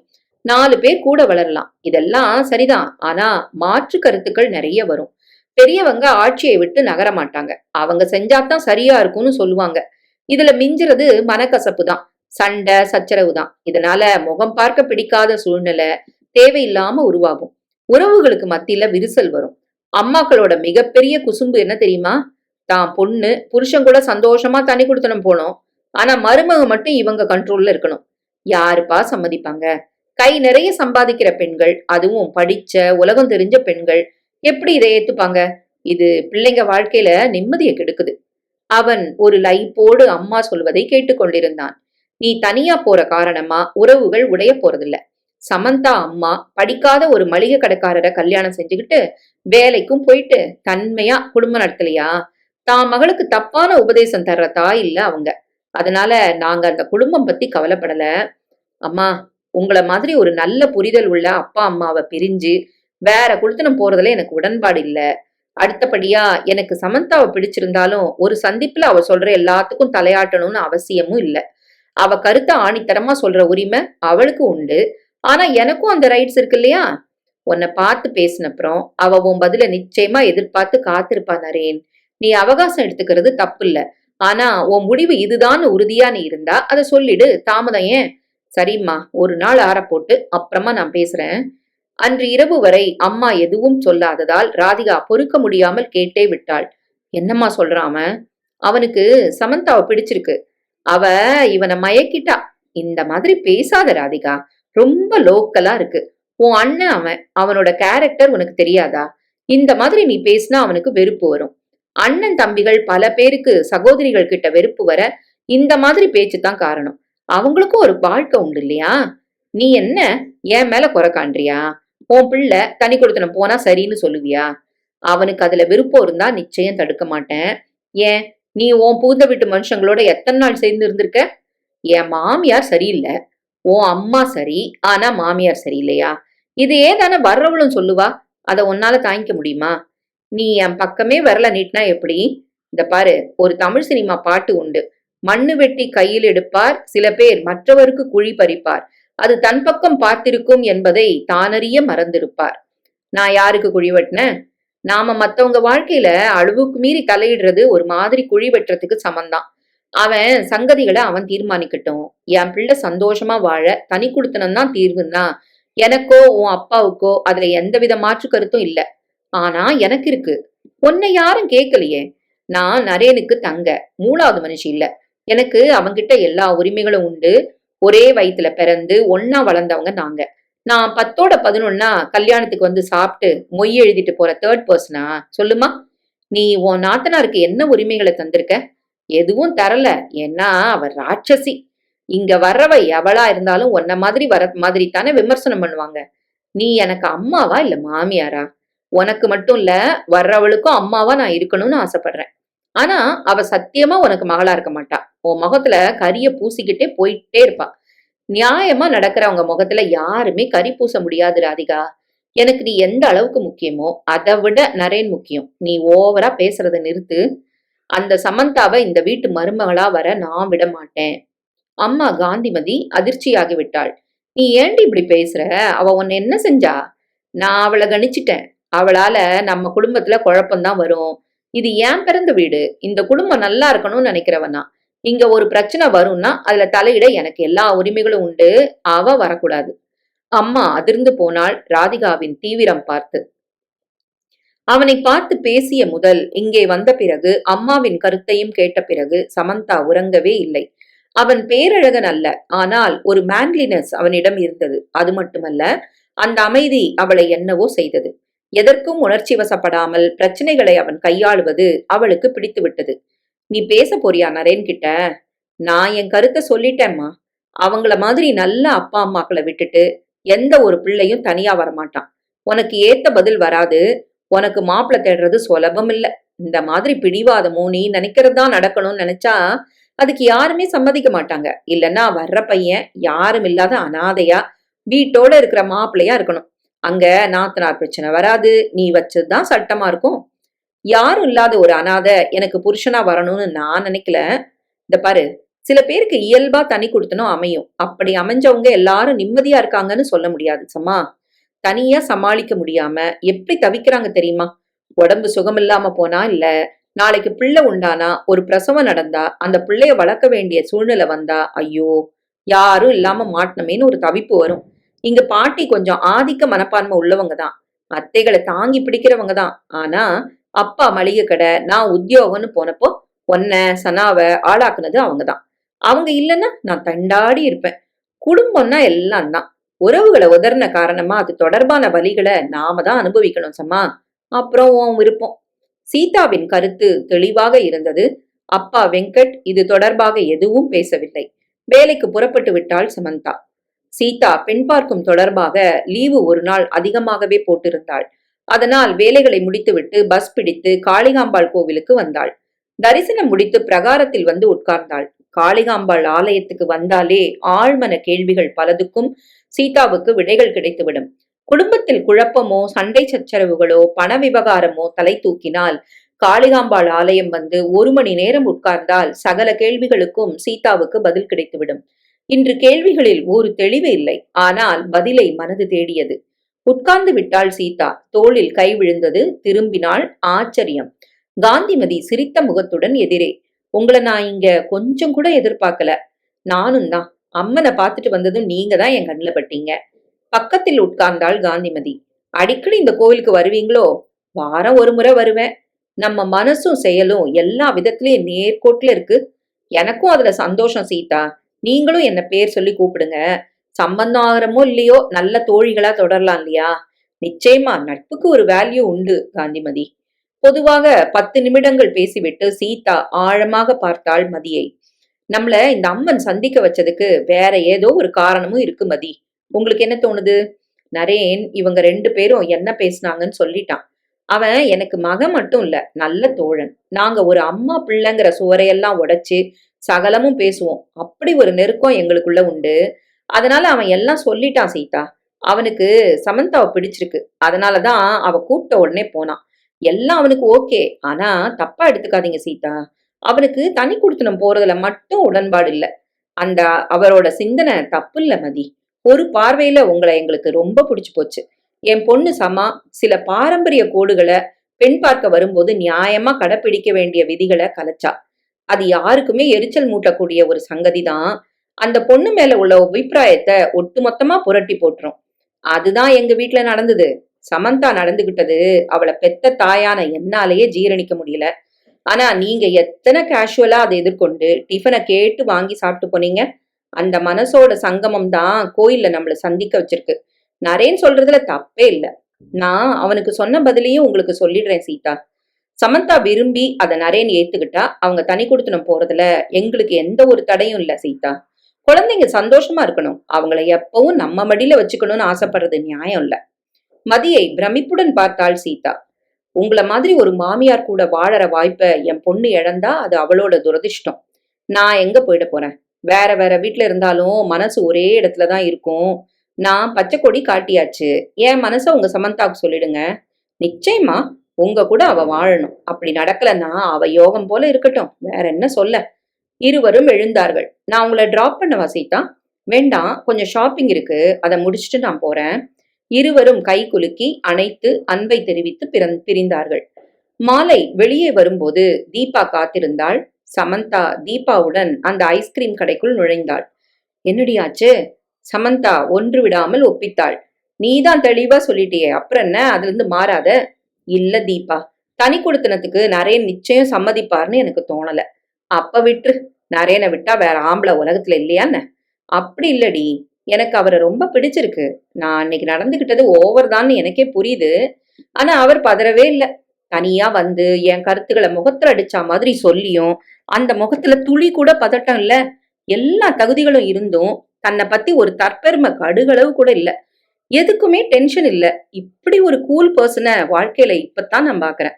நீ பேசுறத பார்த்தா நீ ஒரு மாதிரி மயக்கத்துல இருக்கிறது புரியுது. அதை ஏன் மயக்கம்னு சொல்ற? ஒருத்தரை பிடிச்சா அதுக்கு பேர் மயக்கமா? அவர் தான் வேணும்னு நீ நினைச்சா அப்ப அவர் வழிக்கு நீ போகணும். அவரோட அப்பா அம்மா ரொம்ப நல்லவங்கன்னு எங்க வீட்டுல மயக்கிருக்காங்க. இவர் தான் மாப்பிள்ளையா வரணும்னு ஆசைப்படுறாங்க. என் செயலுக்கு ஒரு தப்பான விமர்சனம் கூட அவரை பெத்தவங்க சொல்லலையாம். எங்க அம்மா நெகிழ்ந்து போயிருக்கிறாங்க. நானே இதை எதிர்பார்க்கல.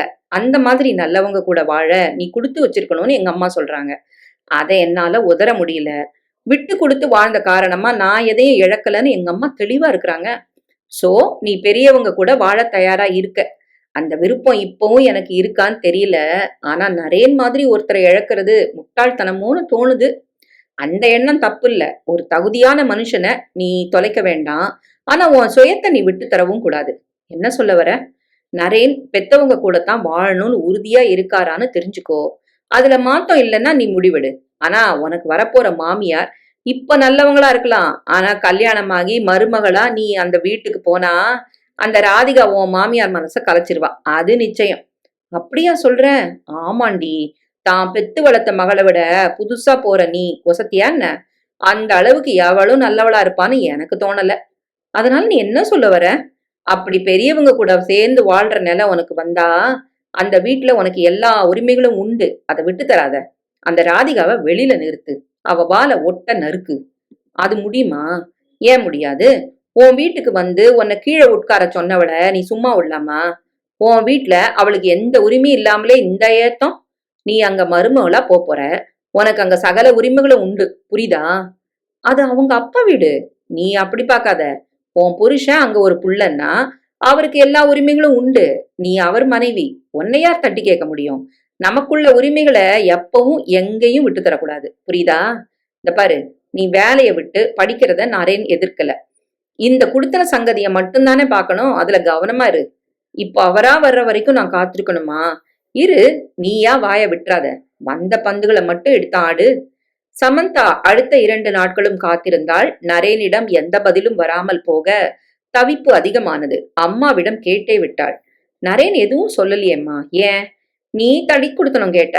அவருக்கு அதுல உடன்பாடு இல்ல. அதுக்காக உன்னை கட்டாயப்படுத்த முடியாது.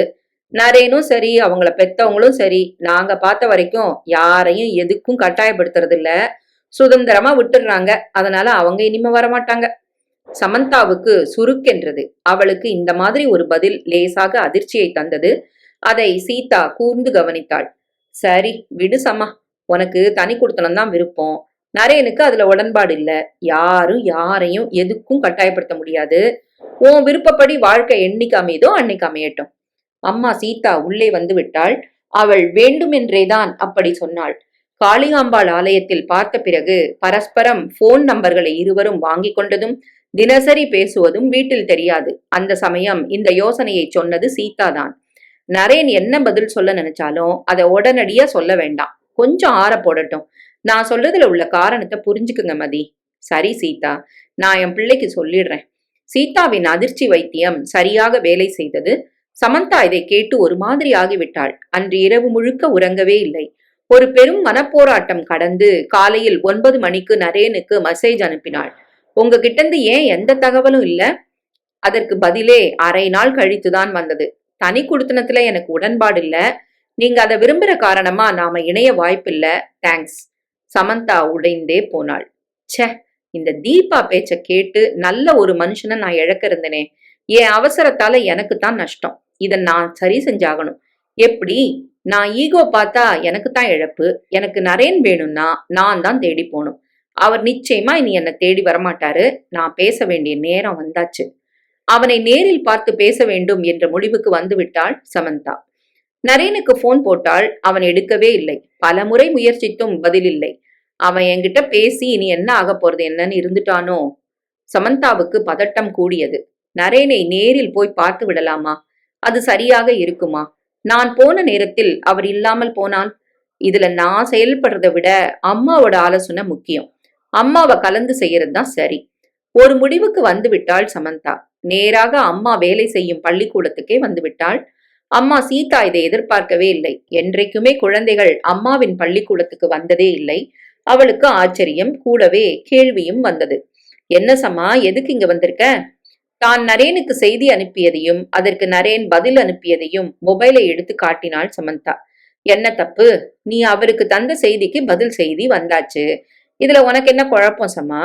போன் பண்ணா நரேன் எடுக்கல, என்னம்மா செய்யலாம்? இந்த பாரு சமந்தா, உன்னை பொறுத்த வரைக்கும் அவர் இந்த கல்யாண சாப்டரை மூடியாச்சு. தப்பு இல்லையே, அவங்க யாரையும் நிர்பந்தப்படுத்தலையே. இனி பேச என்ன இருக்கு? ஐயோ அம்மா, நீயும் என் மனசு புரிஞ்சுக்க மாட்டியா? நீ எப்பவும் மத்தவங்க சொல்லுக்கு செயலுக்கு மதிப்பு தரதே இல்லையே. அப்புறமா மத்தவங்க மட்டும் உன்னை புரிஞ்சுக்கணும்னு எப்படி நீ எதிர்பார்க்கலாம் சம்மா? சொல்லு. அம்மா, இப்போ உன் காட்டுல மழையா? எல்லா எரிச்சல்களையும் சேர்த்து வச்சு என் மேல காட்டுறியா? எனக்கு என்ன உன்கிட்ட எரிச்சல்? நான் நேரா வரேன். எனக்கு நரேன் வேணும். நான் தனி கொடுத்தனும் கேட்கல. அவர் குடும்பத்துல பெரியவங்க கூட சேர்ந்து வாழ எனக்கு சம்மதம். இத நரேனுக்கு நான் தெரிவிக்கணும். செய்யி. நீ கூப்பிட்டப்போ எதிர்கேள்வி கேட்காம உன் பின்னால வந்தவர் தானே, அந்த மாதிரி கூப்பிடு. இல்லம்மா, எனக்கு கூச்சமா இருக்கு. வீராவேசமா நான் பேசிட்டு இப்ப பல்ட்டி அடிச்சா என்னை பத்தி அவர் என்ன நினைப்பாரு? அவங்க வீட்டுல அவர் எல்லாம் சொன்ன அப்புறம் எனக்கு என்ன மரியாதை இருக்கும்? அதனால நீ என்ன சொல்ல வர? அம்மா, அவங்க அப்பா அம்மா உங்க மேல ரொம்ப மரியாதை வச்சிருக்கிறாங்க. அதை நான் கெடுத்துக்கணும்னு சொல்றியா? இல்லம்மா, நீ உன் மகளை கன்வின்ஸ் பண்ணி கூட்டு குடுத்தனத்துக்கு சம்மதிக்க வச்சிருக்கேன்னு சொல்லணும். இது உனக்கு மரியாதை, என் பேரும் அசிங்கப்படாது. அதாவது என்ன பலிபீடத்துல கொண்டு வந்து நிறுத்த போற இல்லையா? ஏம்மா இப்படி பேசுற? நான் உன் பொண்ணு. நான் நல்லா வாழணும்னு நீ விரும்ப மாட்டியா? அதுக்கான முயற்சிகளை எடுக்க மாட்டியா? கண்டவ பேச்ச கேட்டு காலரை தூக்கி விட்டுட்டு அலையிறது, அதுக்கப்புறம் பெத்தவங்க ஞாபகம் திடீர்னு வந்து காரியம் சாதிக்க கெஞ்ச வேண்டியது. சமநிலையில வாழ உங்களுக்கு எல்லாம் தெரியவே தெரியாதா? நீ என்ன சொன்னாலும் கேட்க இப்ப நான் தயாருமா. சரி, எனக்கு ஸ்கூல்ல வேலை இருக்கு, நீ புறப்படு. இதுக்கு என்ன செய்யலாம்னு நான் யோசனை பண்றேன். அம்மாவை கட்டி முத்தமிட்டு புறப்பட்டாள் சமந்தா. அன்று இரவு மளிகை கடை வேலை முடிந்து வெங்கட் வர, இரவு உணவு முடிந்து படுக்கைக்கு வந்ததும் சீதா அவரிடம் வந்து உட்கார்ந்தாள். ஏற்கனவே காளிகாம்பாள் ஆலய சந்திப்பை அவரிடம் சொல்லி இருந்தாள். சீதாவிடம் பல வருடங்களாகவே இருந்த நல்ல குணம். வெங்கட்டிடம் எதையும் மறைக்க மாட்டாள். இரவு அவர் வீடு திரும்பியதும் காலை முதல் நடந்த சகலமும் சொல்லிவிட்டுத்தான் உறங்கப் போவாள். தன் மனைவி தன்னிடம் சொல்லாமல் எதையும் செய்ய மாட்டாள் என்ற நம்பிக்கை வெங்கட்டுக்கு நிறைய உண்டு. ஆரம்ப நாட்களில் அவர் எதையும் சொல்ல மாட்டார். சீதா கேட்கவும் மாட்டாள். இப்போது அவரும் சொல்லத் தொடங்கிவிட்டார். சமீபத்தில் நடந்ததை சீதா சொல்ல, ஆரம்பத்துல ஓவரா ஜம்பம் காட்டிட்டு இப்ப எதுக்கு தொங்குறா? காரணம் நரேனோட கண்ணியமான அணுகுமுறை. சரி விடுங்க, நமக்கும் அந்த குடும்பத்தோட சம்பந்தம் பண்ணிக்க பிடிச்சிருக்கு. இவளும் இப்ப ஒழுங்கா இருக்கா, இத பயன்படுத்தலாமே.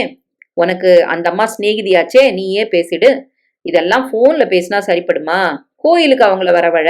நீங்களும் வாங்க, நான் அவரையும் கூட்டிட்டு வர சொல்றேன். 4 பேரும் கலந்து பேசிடலாம். இப்பவே ஃபோன் பண்ணு.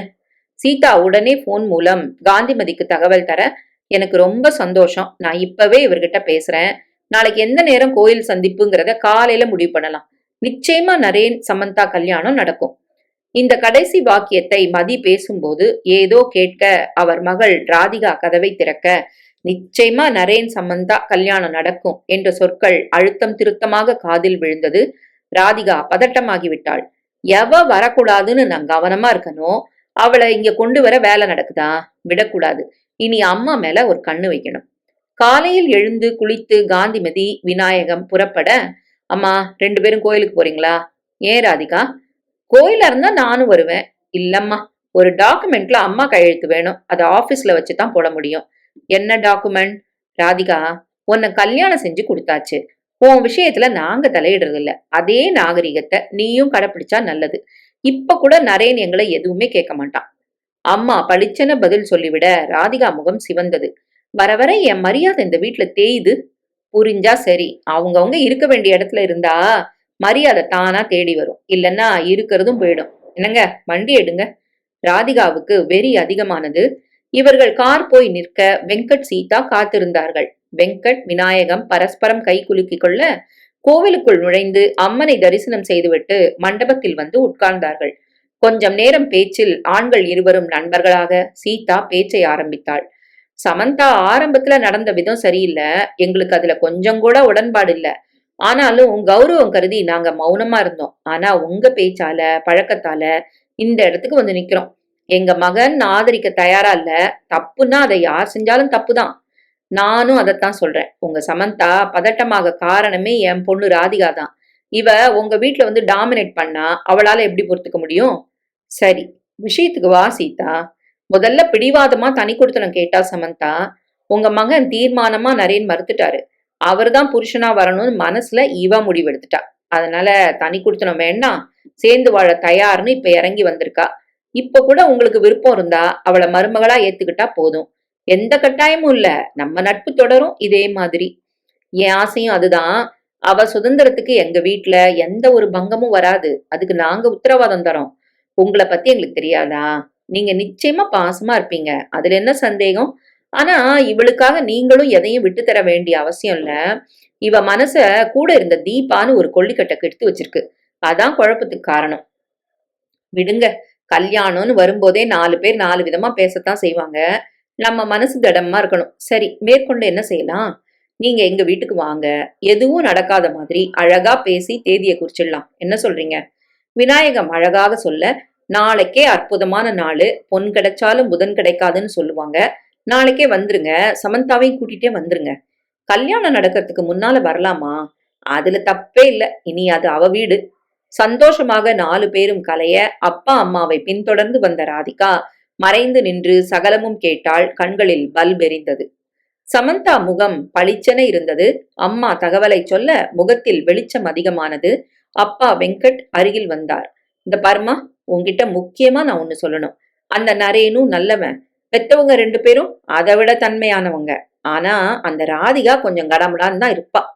அவளை எப்படி கையாளுறதுன்னு எனக்கு தெரியும்பா. தப்பு. இந்த மாதிரி நீ பேசாத சம்மா. அம்மா குறுக்கிட, நான் அப்பா கூட பேசும்போது நீ ஏன் குறுக்க வர? நான் வருவேன். இந்த மாதிரி சங்கதிகள்ல ஆம்பளை விட பொம்பளைக்கு தான் அனுபவம் அதிகம். அவ அந்த வீட்டு பொண்ணு. உள்ள போனதுமே அவளை எதிர்க்கணும் அல்லது வீழ்த்தணும்னு நினைச்சு நீ போனா அது குடும்பத்துல குழப்பத்தை உண்டாக்கும். புரியுதா? சீதா, என்ன பேசுற நீ? அந்த பொண்ணு சண்டை வலிச்சா என் பேத்தி சும்மா இருக்க முடியுமா? இவ எதுக்கு அடங்கி போனும்? அம்மா, நீ ஏன் இப்படி மனசாட்சியே இல்லாம பேசுற?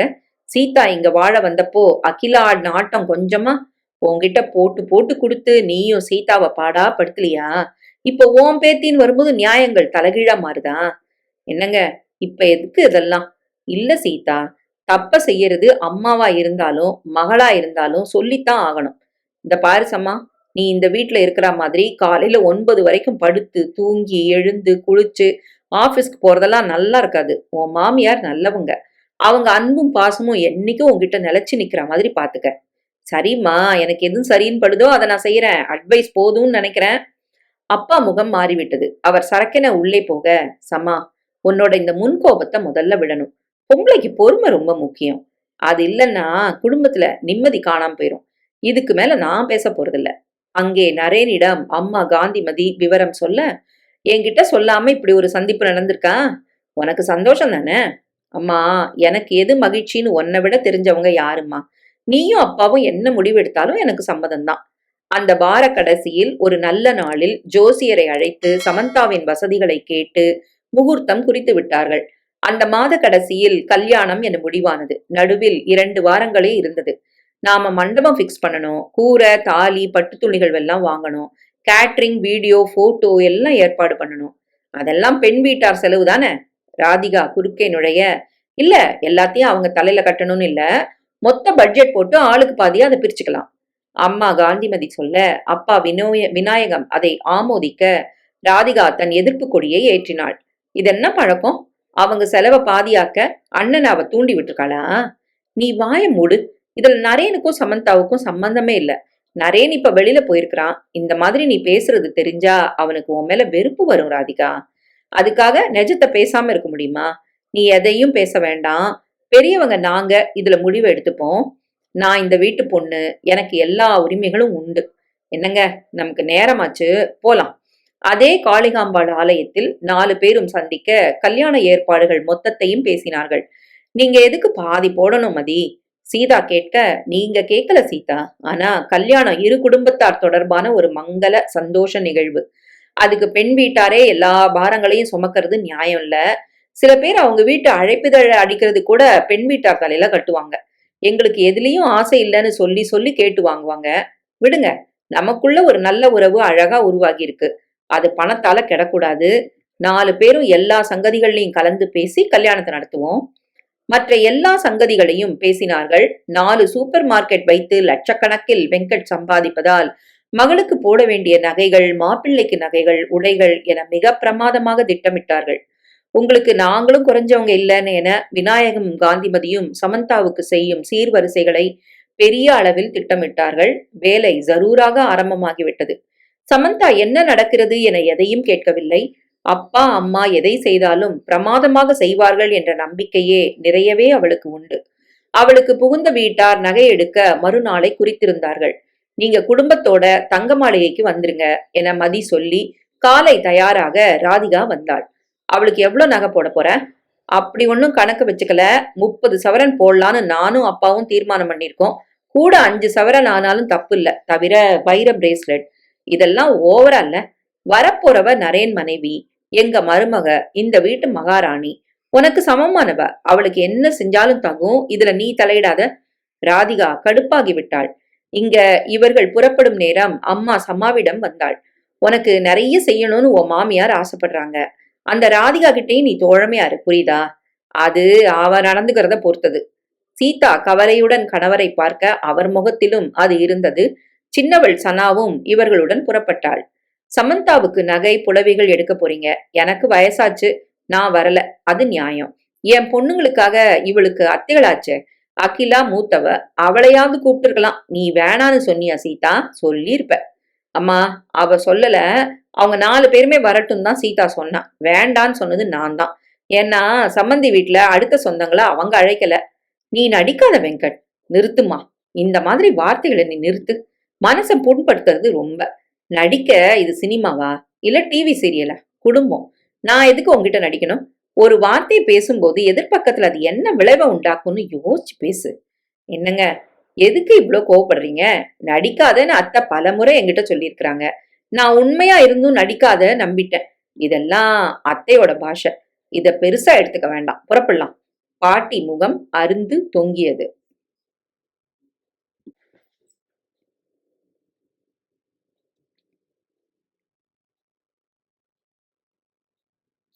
கடைக்கு இவர்கள் 4 பேரும் வர ஏற்கனவே நரேன் குடும்பம் வந்துவிட்டது. காந்திமதி வந்து சமந்தாவை கட்டி அணைக்க ஆண்கள் பரஸ்பரம் கை குலுக்கிக் கொள்ள சமந்தா ராதிகாவிடம் சிரித்தபடி வந்து கை நீட்ட, ராதிகா முகத்தில் கடுகளவு கூட சிரிப்பு இல்லாமல், கையும் தராமல், ஒரு எதிரியை பார்ப்பதை போல் பார்க்க அதை அத்தனை பேரும் கவனித்தார்கள். சமந்தா முகம் உடனே மாறிவிட்டது. அதை நரேன் கவனித்தான். காந்திமதி சமாவை தனியாக அழைத்து வந்தாள். அவளோட நடத்தைக்காக நான் உன்கிட்ட மன்னிப்பு கேட்டுக்கிறேம்மா. ஐயோ ஆண்டி, நீங்க எதுக்கு என்கிட்ட மன்னிப்பு? சரி வா, நகைகளை பார்க்க தொடங்கலாம். அவளுக்கு பிடித்த விதமாக தேடி தேடி அவளையே அம்மா எடுக்க சொன்னாள். ஒவ்வொன்றிலும் நரேனை கேட்டு அவனுக்கும் பிடித்ததைத்தான் சமந்தா எடுத்தாள். போட்டு பார்த்து கண்ணாடியில் அழகு பார்த்து மாமியாரிடம் அபிப்பிராயம் கேட்டு சமந்தா அழகாக நடந்து கொண்டாள். ஆனால் ராதிகாவை திரும்பி கூட பார்க்கவில்லை. நரேனுக்கும் இவர்கள் நகை எடுக்க ராதிகா உள்ளே நுழைந்தாள். என் அண்ணனுக்கு என்ன பிடிக்கும்னு எனக்கு தான் தெரியும், நான் செலக்ட் பண்ணுவேன். வாங்கி கொடுக்கறது நாங்க. என் நகைகளை அவர் எடுத்தா மாதிரி அவர் நகைகளை நான் எடுக்கிறேன், வேற யாரும் தலையிட வேண்டாம். சீதா தனியாக வந்தாள். கொஞ்சம் அடக்கி வாசிசம்மா, அவ நரேனுக்கு தங்கச்சி, அவளுக்கும் சில உரிமைகள் உண்டு. இது கடை, கலகம் வந்தா நல்லா இருக்காது. அவ என்ன அவமானப்படுத்துவா, நான் மட்டும் அதை பொறுத்துக்கணுமா? அவருக்கு அவ செலக்ட் பண்ணக்கூடாது. காந்திமதி வந்து, நரேன் நீ போய் சமாவுக்கு பிடிச்சதா வாங்கு. நரேன் சமாவை அழைத்து போய் நகைகளை தேர்ந்தெடுக்க ராதிகா ஆத்திரத்தின் உச்சியை தொட்டு விட்டாள். வேகமாக கடையை விட்டு ராதிகா வெளியேற சீதா பதறிவிட்டாள். மதி, அவளை தடுத்து நிறுத்துங்க, கோவப்பட்டு போறா பாருங்க. அதற்குள் அப்பா விநாயகம் வாசலுக்கு வந்து விட்டார். ராதிகா நில்லு. இல்லப்பா, நான் வீட்டுக்கு போறேன். கடையில வச்சு அம்மாவே என்ன அவமானப்படுத்துறாங்க. நான் என்ன சொல்லிட்டேன் இப்ப தப்பா? ஏன் அண்ணனுக்கு நான் தான் நகை எழுப்பேன்னு சொன்னது ஒரு குத்தமா? எனக்கு அந்த உரிமை இல்லையா? அண்ணன் கல்யாணம் நடந்துட்டா அந்த நாளே தங்கச்சிங்கிற உறவு இல்லாம போயிடுமா? அவ ஓவரா போறா. அம்மா அவளை மட்டும் ஆதரிச்சா ஏன் மரியாதை என்ன? இந்த பாரு, நீ இந்த மாதிரி நடக்கிறது என்ன அவமானப்படுத்துற மாதிரி. இது சரியில்லை. கடைக்குள்ள வந்ததும் அந்த பொண்ணு அழகா உங்ககிட்ட பேச வந்தும் நீ அவளை அவமானப்படுத்தின. அவ பதிலடி தர்றா. எதுவா இருந்தாலும் வீட்டுல போய் பேசிக்கலாம். என் மேல உனக்கு மரியாதை இருந்தா உள்ளவா, இல்லைன்னா உன் விருப்பம் போல பண்ணு. அப்பா உள்ளே போய்விட, என்ன சம்பந்தி என சீதா கவலையுடன் கேட்க, வருவா, நீங்க பதட்டப்படாம வந்த வேலையை கவனிங்க. ராதிகா உள்ளே வரவில்லை. கடைக்கு வெளியே நின்று கொண்டிருந்தாள். நகைகளை எடுத்து முடித்ததும் மதி வெளியே வந்தாள். இந்த பாரு, நீ இந்த மாதிரி நடந்தா அது எங்களுக்கு அவமானம். நரேன் உனக்கு ஒரே அண்ணன், எங்களுக்கு அப்புறமும் உனக்குள்ள ஒரே ரத்த பந்தம் அவன்தான். அதை இழக்க கூடாதுன்னு நீ நினைச்சா நல்லபடியா இரு. பெத்தவங்க எப்பவுமே சாஸ்வதம் இல்லைன்னு பெண்கள் புரிஞ்சுக்கணும். அதன் பிறகு மதியம் வெளியே சாப்பிட்டார்கள்.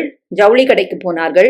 கூரை புடவை, நரேனுக்கு பட்டு வேட்டி எல்லாம் எடுத்தார்கள். எதிலும் ராதிகா கலக்காமல் தனியாக நின்றாள். சமா, நீ போய் அவளோட கருத்தையும் கேளு. அதுல தப்பு இல்ல, குடும்பத்துல அவளும் முக்கியமான உறவு தானே. நான் மாட்டேன், என்ன அவ அவமானப்படுத்துவா, எதுக்கு நான் கேட்கணும்? சீதா ராதிகாவிடம் வந்தாள். வாமா ராதிகா, உனக்கு நாங்க புடவை வாங்கணும். நாத்தனார் முடிச்சு நீ போடும்போது உனக்கு நாங்க மரியாதை செய்யணும் இல்லையா? உனக்கு பிடிச்சதா வாங்கிக்க, வாமா. வேண்டாம், நீங்க எனக்கு தர வேண்டிய அவசியம் இல்ல. கோவப்படாதம்மா, நீயும் எங்களுக்கு சமந்தா மாதிரி தான், வா. இதெல்லாம் விட்டு போற உறவு இல்ல, சின்ன பசங்க, இன்னைக்கு கோவப்படலாம். அதுக்காக இதையெல்லாம் பகையா நினைக்க முடியுமா? வாமா, வந்து செலக்ட் பண்ணு. மதி அருகில் வந்தாள். அவங்க அத்தனை சொல்றாங்கல்ல, வயசுக்கு நீ மரியாதை தரமாட்டியா ராதிகா? மதி, விடுங்க, நான் பாத்துக்கிறேன். சீதா ராதிகாவின் கைப்பிடித்து அழைத்து போய் அவளுக்கு பிடித்த சேலையை தேர்ந்தெடுத்து அவள் முகத்தில் புன்னகையை வரவழைக்க படாத பாடுபட்டாள். எல்லாம் முடிந்து இரவு உணவையும் வெளியில் முடித்துக்கொண்டு அவரவர் காரில் ஏற, நீ போய் அவகிட்ட சொல்லிக்கோ, நரேனுக்கு உன் மேல ஒரு நல்ல அபிப்பிராயம் வரும் போ. சீதா சொல்ல ஒரு நொடி யோசித்த சமந்தா கார் அருகில் வந்தாள். ராதிகா, நாங்க புறப்படுறோம். படக்கென ராதிகா திரும்பினாள். நீ என்கிட்ட சொல்லிட்ட காரணமா இன்னைக்கு நடந்த எல்லாத்தையும் நான் மறப்பேன்னு நீ நினைக்காத. நீ எனக்கு அண்ணியா வரதுல எனக்கு சுத்தமா விருப்பம் இல்ல. யாரு உன்னை ஏத்துக்கிட்டாலும் நான் உன்னை ஏத்துக்கவே மாட்டேன். ராதிகா உறக்க சொன்னது அத்தனை பேர் காதிலும் விழ குடும்பமே ஒரு மாதிரி ஸ்தம்பிக்க, சமந்தா எதுவும் பேசாமல் நரேனை மட்டும் ஒரு பார்வை பார்த்துவிட்டு தன் காருக்கு வந்து விட்டாள். அவள் பதிலடி தருவாள் என எல்லோருமே எதிர்பார்த்தார்கள். அப்படி தராமல் அவள் மௌனமாக திரும்ப சீதாவுக்கு அது சந்தோஷமாக இருக்க நரேன் முகம் மாறிவிட்டது. மதி சமந்தாவை நோக்கி நடக்க, அம்மா நீ நம்ம கார்ல ஏறு, எதுவா இருந்தாலும் நீ போன்ல பேசிக்கோ. 2 கார்களும் புறப்பட்டன. வீடு திரும்பியதும் சீதா அவளிடம் வந்தாள். எனக்கு கடைசியா நீ நடந்துகிட்டதுல ரொம்ப திருப்தி சமா. இத நீ தொடரணும்னு நான் விரும்புறேன். நரேன் உன்னை பார்த்த பார்வையில ஒரு வெளிச்சம் இருந்தது. நாம வாழ போற வீட்டுல நமக்கு எல்லாமே புருஷன்தான். அந்த புருஷனுக்கு மனசு கோணாம நாம நடந்துகிட்டா காலம் முழுக்க சந்தோஷமா இருக்கலாம். நீ என் மகன்னு நிரூபி. சமந்தா சின்னதாக ஒரு சிரிப்பை சிந்திவிட்டு உள்ளே உடைமாற்ற போனாள். என்னங்க, இது நம்ம பொண்ணா? எனக்கு நம்ப முடியல. பெத்தவங்களா இருந்தா கூட பதிலடி தராம வரமாட்டா. 1க்கு 2 தரவளுக்கு எப்படி இந்த பொறுமை வந்தது? ரொம்ப சந்தோஷப்படாத. ஏதோ ஒரு நல்ல மூட்ல இருந்த காரணமா வந்திருக்கிறா. நாளைக்கே வேதாளம் மரம் ஏறலாம். எனக்கு அந்த பொண்ணை ஜீரணிக்கவே முடியல. அப்படி இவ என்ன செஞ்சா? ஏன் இத்தனை பகை? நீ எனக்கு அண்ணியா வரதுல சுத்தமா எனக்கு விருப்பம் இல்லைன்னு உறக்க வேற சொல்றா. இவள அந்த ராதிகா நிம்மதியா வாழ விடுவாளா சீதா? அந்த கவலை எனக்கும் இல்லாம இல்ல. ஆனா மதி சும்மா விட மாட்டாங்க. ரொம்ப நியாயம் தெரிஞ்சவங்க. தான் பொண்ணு தப்பா நடந்தா நிச்சயம் பாத்துக்கிட்டு இருக்க மாட்டாங்க. பிறந்த வீட்டுக்கு வரலாம் போலாம். அந்த பொண்ணு எப்பவும் பிறந்த வீட்டுலதான் இருப்பாளா? அவளுக்குன்னு ஒரு குடும்பம் இல்லையா? அத நாம கேட்க முடியுமா? சில பெண்களுக்கு புகுந்த வீட்டு ஆதரவு சுத்தமா இருக்காது. புருஷன் சப்போர்ட்டும் இருக்காது. அத சாக்கா வச்சு இதுங்க பிறந்த வீட்டுல பாசா மாதிரி ஒட்டிக்கும். அதுக்கு இதுங்க குணமும் ஒரு காரணம். கல்யாணங்கிறது இதுங்களுக்கு ஒரு சடங்கு தான். மத்தபடி எப்பவும் பிறந்த வீட்டுல குளிர் காய வேண்டியது, மத்தவங்களுக்கும் குழப்பத்தை உண்டாக்கி என்ன வாழ்க்கை இது? விடுங்க, நீங்க ஏத்தி விட்டுறாதீங்க. அப்புறம் இவ கூத்தாடுவா. என்னைக்குமே புகுந்த வீட்டு மனுஷங்க பத்தி தப்பா பேசி நாமே நம்ம பொண்ணுங்க மனச பாழாக்க கூடாது. பல இடங்கள்ல பெத்தவங்க பண்ற தப்பே அதுதான். சமந்தா போய் படுத்து விட அங்கே மதி செம கடுப்பில் இருந்தாள். ராதிகாவிடம் வந்தாள். அதை நரேன் கவனித்தான்.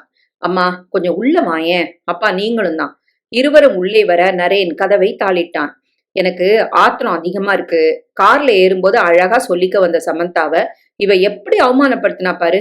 அங்கேயே இழுத்து வச்சு அறையலாம் போல இருந்துச்சு. இப்பவாது இவள 4 கேள்வி கேட்கலன்னா என் மனசு அடங்காது.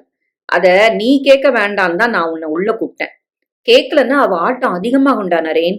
அம்மா, கேட்டா பிரச்சனை இன்னும் பெருசாகும், அமைதி குலையும். அதுக்காக தப்புகளை தட்டி கேட்காம இருக்க முடியுமாப்பா?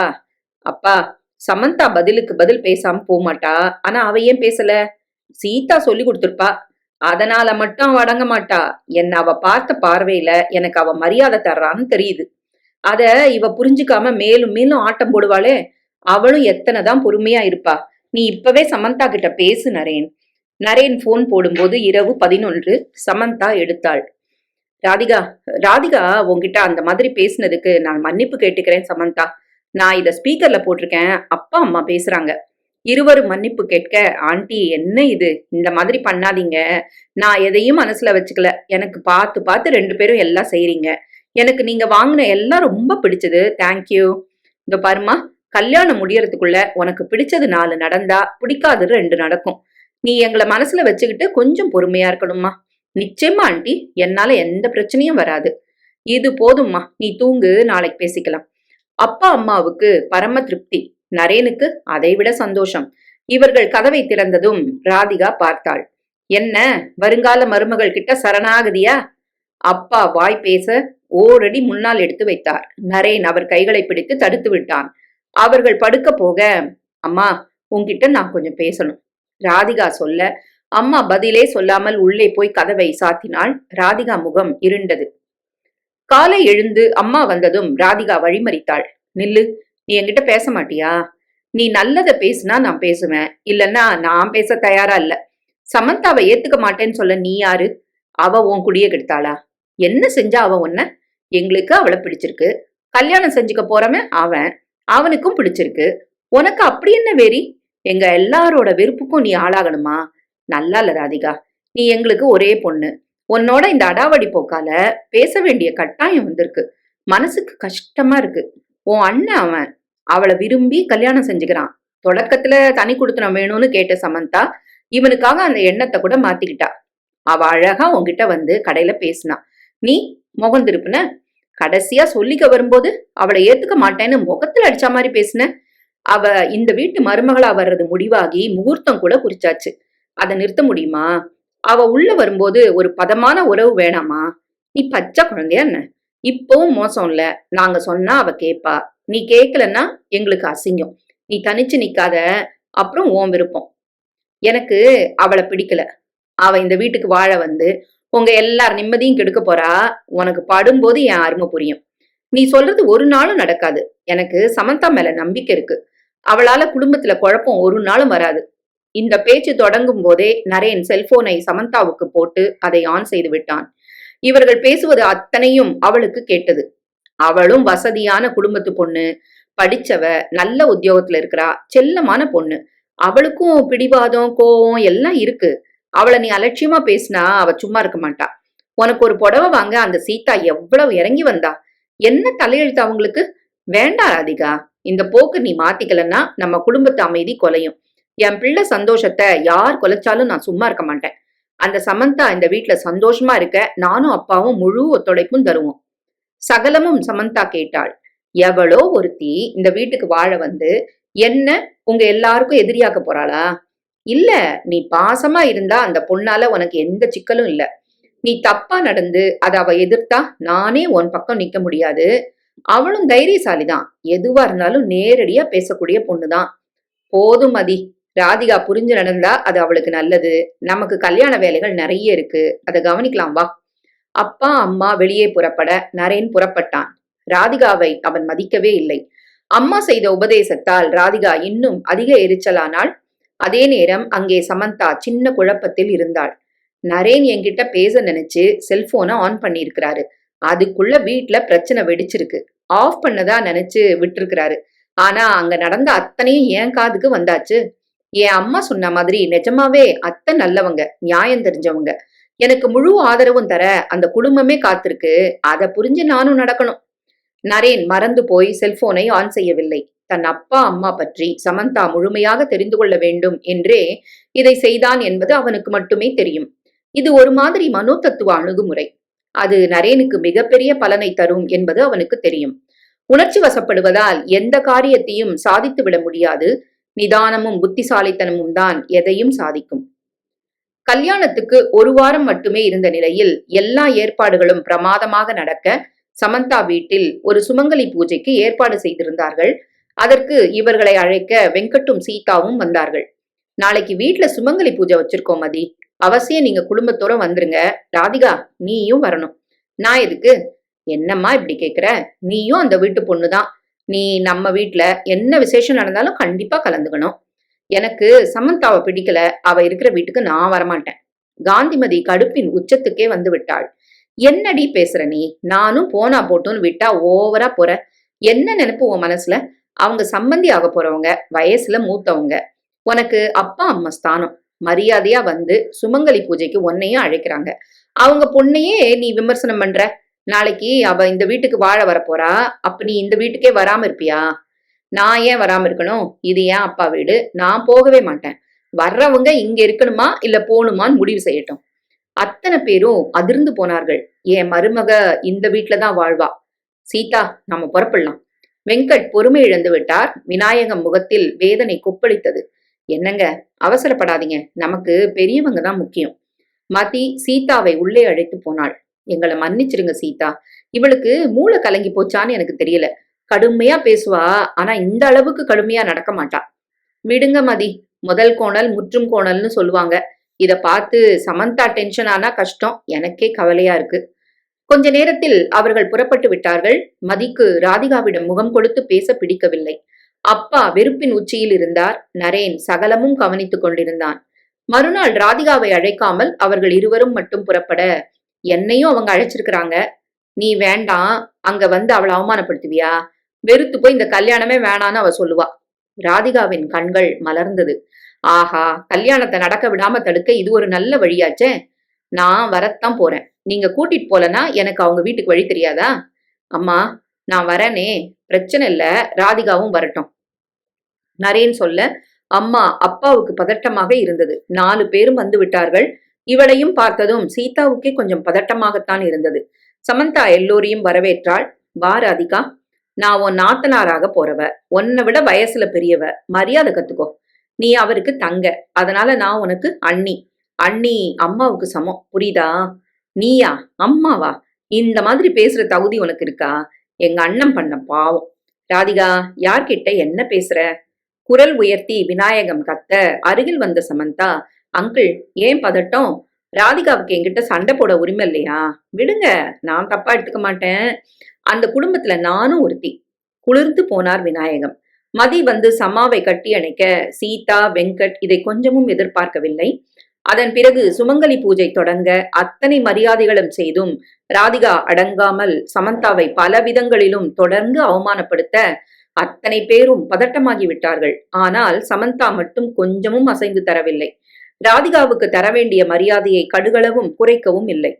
பூஜை முடிந்து சாப்பாடும் ஆனது. மற்ற சுமங்கலிகளுக்கும் தாம்பூலம் தந்து அனுப்பி வைக்க சமாவை மதி தனியாக அழைத்தாள்.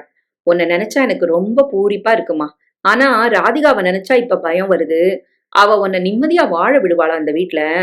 நான் இனிமே உங்களை அம்மானே கூப்பிடலம்மா. தாராளமா. அதை விட சந்தோஷம் எனக்கு வேற என்ன இருக்கு? அம்மா, இதுக்கு நீங்க ஏன் இத்தனை பதட்டப்படுறீங்க? இதெல்லாம் சரியாவும் நான் அட்ஜஸ்ட் பண்ணிக்கிறேன்.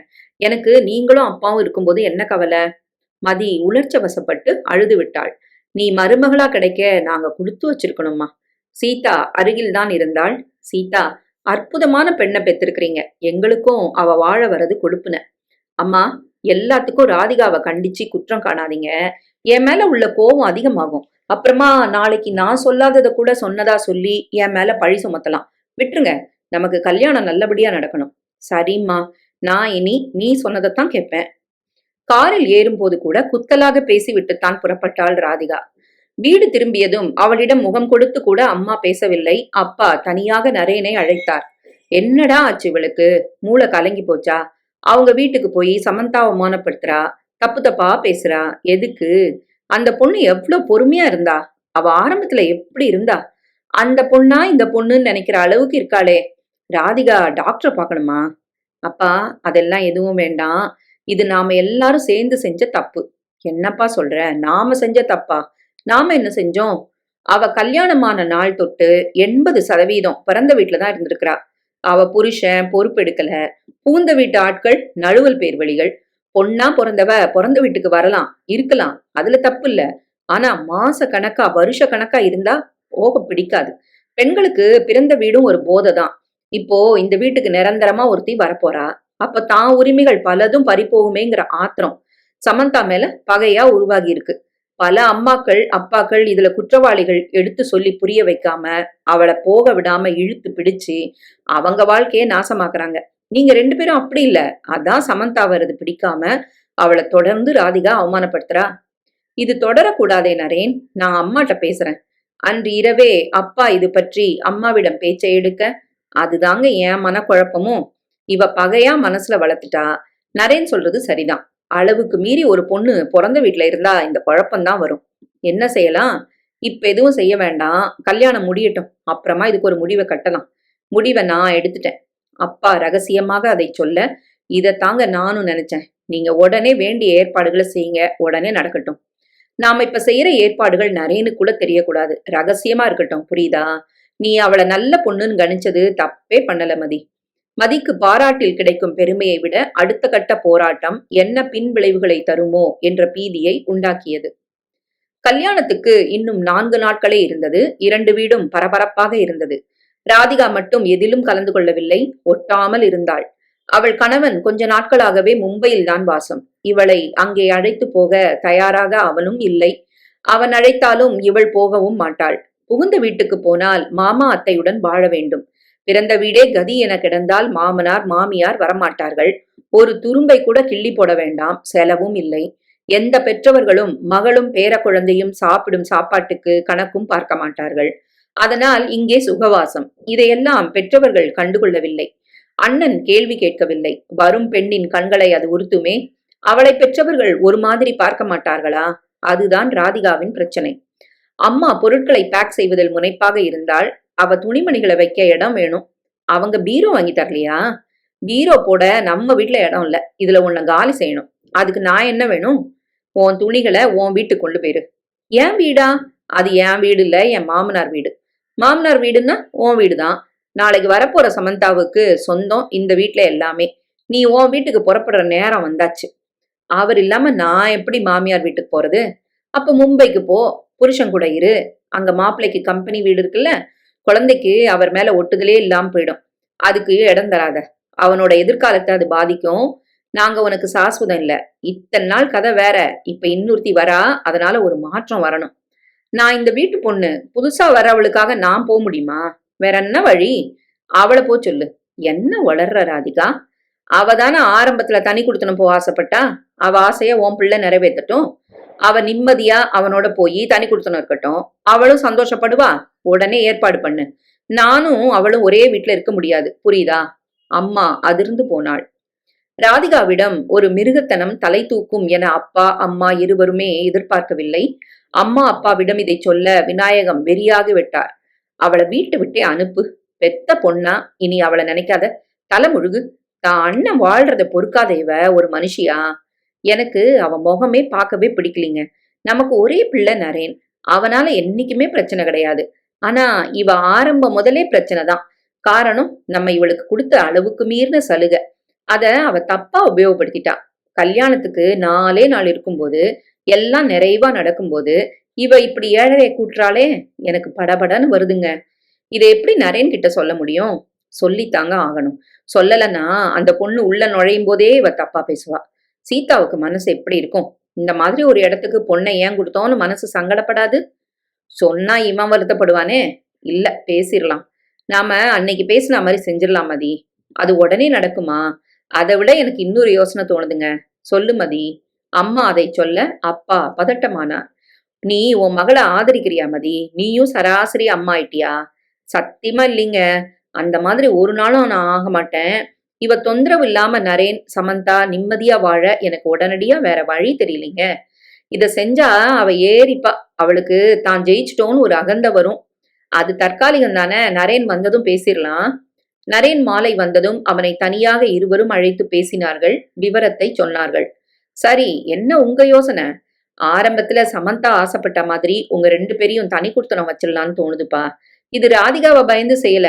இவ இப்ப இருக்கிற மனநிலைக்கு பேயாட்டம் ஆடுவா. சமந்தாவும் சின்ன பொண்ணு. எவ்வளவுதான் பொறுத்துக்க முடியும்? பிரச்சனை பெருசாகும். புதுசா கல்யாணம் நடந்து ஒருத்தி வாழ வரும்போது இந்த மாதிரி குழப்பம்லாம் வரக்கூடாதுப்பா. அது குடும்பத்துக்கே நல்லதில்ல. நீங்க 2 பேரும் சந்தோஷமா வாழ்க்கையை தொடங்கணும். நரேன் எதுவும் பேசவில்லை. உனக்கு இது பிடிக்காதுன்னு எங்களுக்கு தெரியும். ஆனா அவளுக்காக இதை நீ பொறுத்துக்கத்தான் வேணும். இப்படி ஒரு குழப்பம் இருக்குன்னா சமந்தா சம்மதிப்பா. சரி, இத அவளை வச்சே நாளைக்கு பேசிடலாம். நாளைக்கு காளிகாம்பாள் கோயில்ல நாம 4 பேரும் பேசி ஒரு முடிவுக்கு வரலாம். அவ என்ன சொல்றாளோ அதுக்கு நான் சம்மதிக்கிறேன். மறுநாள் காலை இவர்கள் மூவரும் கோவிலுக்கு வர ஏற்கனவே நரேன் போனில் சொன்னதால் சமந்தா தயாராக கோவில் வாசலில் நின்றாள். அம்மனை தரிசனம் செய்தார்கள். வந்து உட்கார்ந்தார்கள். அம்மா அப்பா 2 பேரும் ரொம்ப டென்ஷனா இருக்க மாதிரி தெரியுது. ஆமாம்மா, உன் முகத்துல முழிக்கவே எங்களுக்கு வெக்கமா இருக்கு. ஏன் அப்படி? என்ன பிரச்சனை? ராதிகா அட்டகாசம் தாங்கல என ஆரம்பித்து அம்மா சகலமும் சொன்னாள். அவ பேச்ச மதிச்சோ அவளுக்கு முக்கியத்துவம் தந்தோ இதை நாங்க செய்யல. நீயும் நரேனும் நிம்மதியா சந்தோஷமா வாழணும். அதுக்கு இதை தவிர உடனடியா எங்களுக்கு வழி தெரியல. அவ ஜெயிச்சுட்டு தான் நினைப்பா. ஆனா நிரந்தரமா அண்ணனையும் தற்காலிகமா பெத்தவங்களையும் இழக்கிறது அவளுக்கு புரியுதான்னு தெரியல. நரேன், நீங்க என்ன சொல்றீங்க? ஆரம்பத்துல நீ விரும்பின சமயத்துல கூட தனி குடுத்தனம் வேண்டான்னு சொன்னவன் தான். ஆனா இப்ப அதுல தப்பு இல்லைன்னு தோணுது. வாழ வரப்போற ஒன்ன அவ டார்ச்சர் பண்ணுவா. அந்த சங்கடத்தை உனக்கு தர்றது சரியில்லைன்னு எனக்கும் தோணுது. நீங்க 2 பேரும் சந்தோஷமா வாழ்க்கையை தொடங்கணும் சமந்தா. இப்ப நான் பேசலாமா? சொல்லுமா. நீ விரும்பின பகுதியில உனக்கு வாடகைக்கு நாங்களே வீட்டை ஏற்பாடு பண்றோம். அம்மா, தனி குடுத்தனம் போக ஆசைப்பட்டவன் நான் தான். அப்பா வீட்டுல நமக்கு உரிமை இல்ல. அதனால தனியா போகணும்னு சொன்னவதான் நான். நாத்தனார்கள் நல்லவங்க இல்லைன்னு ஆணித்தரமா நம்பினவனா. உன் அபிப்பிராயம் எதுவுமே தப்பா இல்லையே, எல்லாமே சரியா இருக்கே. இல்லம்மா, ஒரு கணக்கு தப்பா போச்சு. மக பேச்ச கேட்டு ஆடி அம்மாக்களும் மோசமான மாமியார்களா இருப்பாங்கன்னு நான் நினைச்சத நீங்க பொய்ன்னு ஆக்கிட்டீங்க. ஒரு மாமியார் நல்ல அம்மாவா இருக்க முடியும்னு நிரூபிச்சிட்டீங்க. என்னம்மா லாபம்? ஏன் இல்ல? உங்களை அப்பாவை பிரிஞ்சு ஏன் நான் வாழணும்? அதனால தனி குடுத்தனம் வேண்டாம். அதுல எனக்கு விருப்பம் இல்ல. நாங்க எப்பவும் உங்க கூட தான் இருப்போம். அது அப்பா வீடு. இவருக்கும் உரிமை உண்டு இல்லையா? அப்புறம் என்ன பிரச்சனை? அவ உனக்கு இடைஞ்சல் தருவாளே, உன்னை அவ டார்ச்சர் பண்ணா அதை எப்படி சமாளிக்கணும்னு எனக்கு தெரியும். உங்க 2 பேர் முகத்துக்காக எதையும் நான் தாங்கிப்பேன். நாங்க எப்படி பேச முடியாதோ அதே மாதிரி ராதிகாவும் பேச முடியாது இல்லையா? வீடு உங்களுது இல்லையா? நீ பேசலாமா. உனக்கு எல்லா உரிமைகளும் உண்டு. நாங்க உன்னை ஒரு வார்த்தை கூட சொல்ல மாட்டோம். இந்த சங்கடங்கள் உனக்கு அதிகபட்சம் 1 மாசத்துக்கு தான். நாங்க வேற சில ஏற்பாடுகளையும் பண்ணியிருக்கிறோம். என்னம்மா அது? நேரம் வரும்போது சொல்றோம்மா. நீங்க சந்தோஷமா கல்யாண ஏற்பாடுகளை கவனிங்க. நரேன் சமந்தாவை தனியாக அழைத்து வந்தான். காயத்ரி சன்னதி முன்பு நின்று அவள் கைகளை இறுக பற்றி கொண்டான்.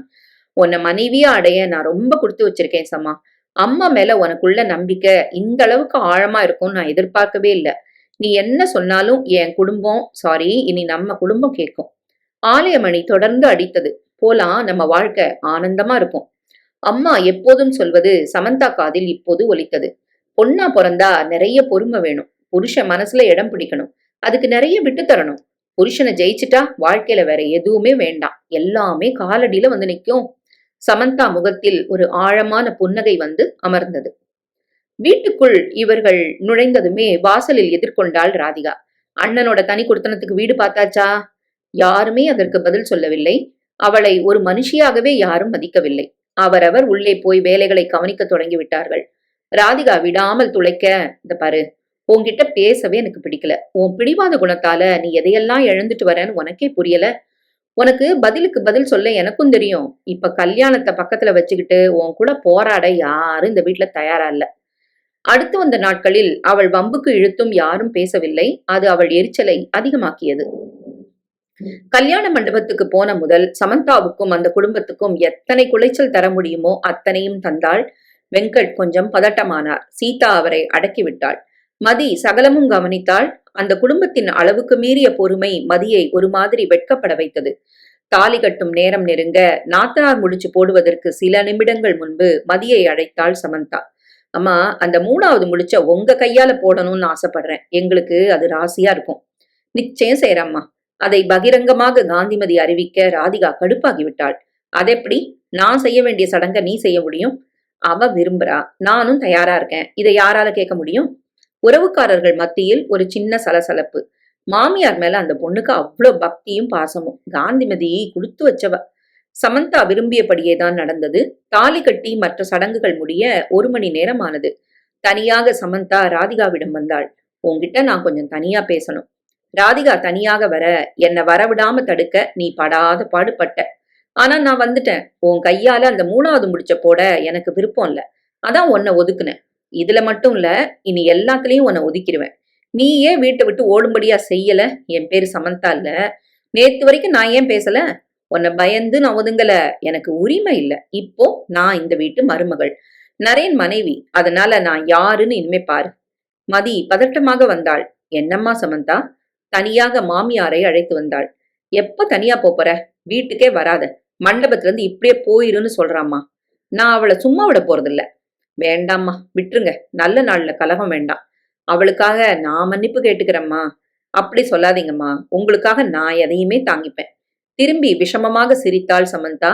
எல்லாம் முடிந்து வீட்டுக்கு வந்து விட்டார்கள். ஆரத்தி எடுக்க ராதிகா வர, அம்மாவே ஆரத்தி எடுக்கட்டும், அதுதான் எனக்கு ராசி. ராதிகா திரும்பவும் அடிபட்டாள். பால் பழம் தருவது, பூஜை அறையில் தீபம் என எதற்கும் அம்மா ராதிகாவை அனுமதிக்கவே இல்லை. இன்னைக்கு உங்களுக்கு சாந்தி முகூர்த்தம், அதுக்கு ரூம் அலங்காரம் பண்ணணும். வீட்டை நான் பார்க்கலாமா? நீதான் தனி கொடுத்தனும் போறியே, இந்த வீட்டை பார்த்து என்ன பண்ண போற? இல்ல, அவங்கள நான் அனுப்பல. எங்க வீடு இது. அதுல மருமகளுக்கு எல்லா உரிமைகளும் உண்டு. அம்மா, இந்த ரூம் தோட்டம் பார்த்தா அம்மா இந்த ரூம் தோட்டம் பார்த்த ரூமா காத்தோட்டமா இருக்கே, இது உனக்கு வேணுமா? இது யார் ரூமு? அதை பத்தி நீ ஏன் கவலைப்படுற? நான் ஏற்பாடு பண்றேன்.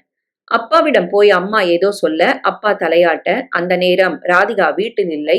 அது அவள் அறை. அதிலிருந்து அவளது பொருட்களை வெளியே எடுத்து போட்டு அந்த அறையை சுத்தம் செய்தார்கள். ராதிகா திரும்பி வரும்போது சாந்தி முகூர்த்தத்துக்கு அந்த அறை தயாராகி கொண்டிருந்தது. ராதிகா கொதிநிலைக்கு வந்து விட்டாள். ஏன் ரூமை யார் காலி பண்ணது? இதை யார் கேட்டு அவங்களுக்கு ஒதுக்குனீங்க? இந்த வீட்டை கட்டின முதல் நான் விரும்பி தங்குற ரூம் அது. இதை நான் அனுமதிக்க மாட்டேன். அவள் கூச்சலிட, நீ யாரு அனுமதிக்க? இதை தீர்மானிச்சது நானும் அப்பாவும். இது எங்க வீடு. யாருக்கு எந்த அறை, யார் எங்க இருக்கணும்னு முடிவு பண்ற முழு அதிகாரமும் எங்களுக்கு உண்டு.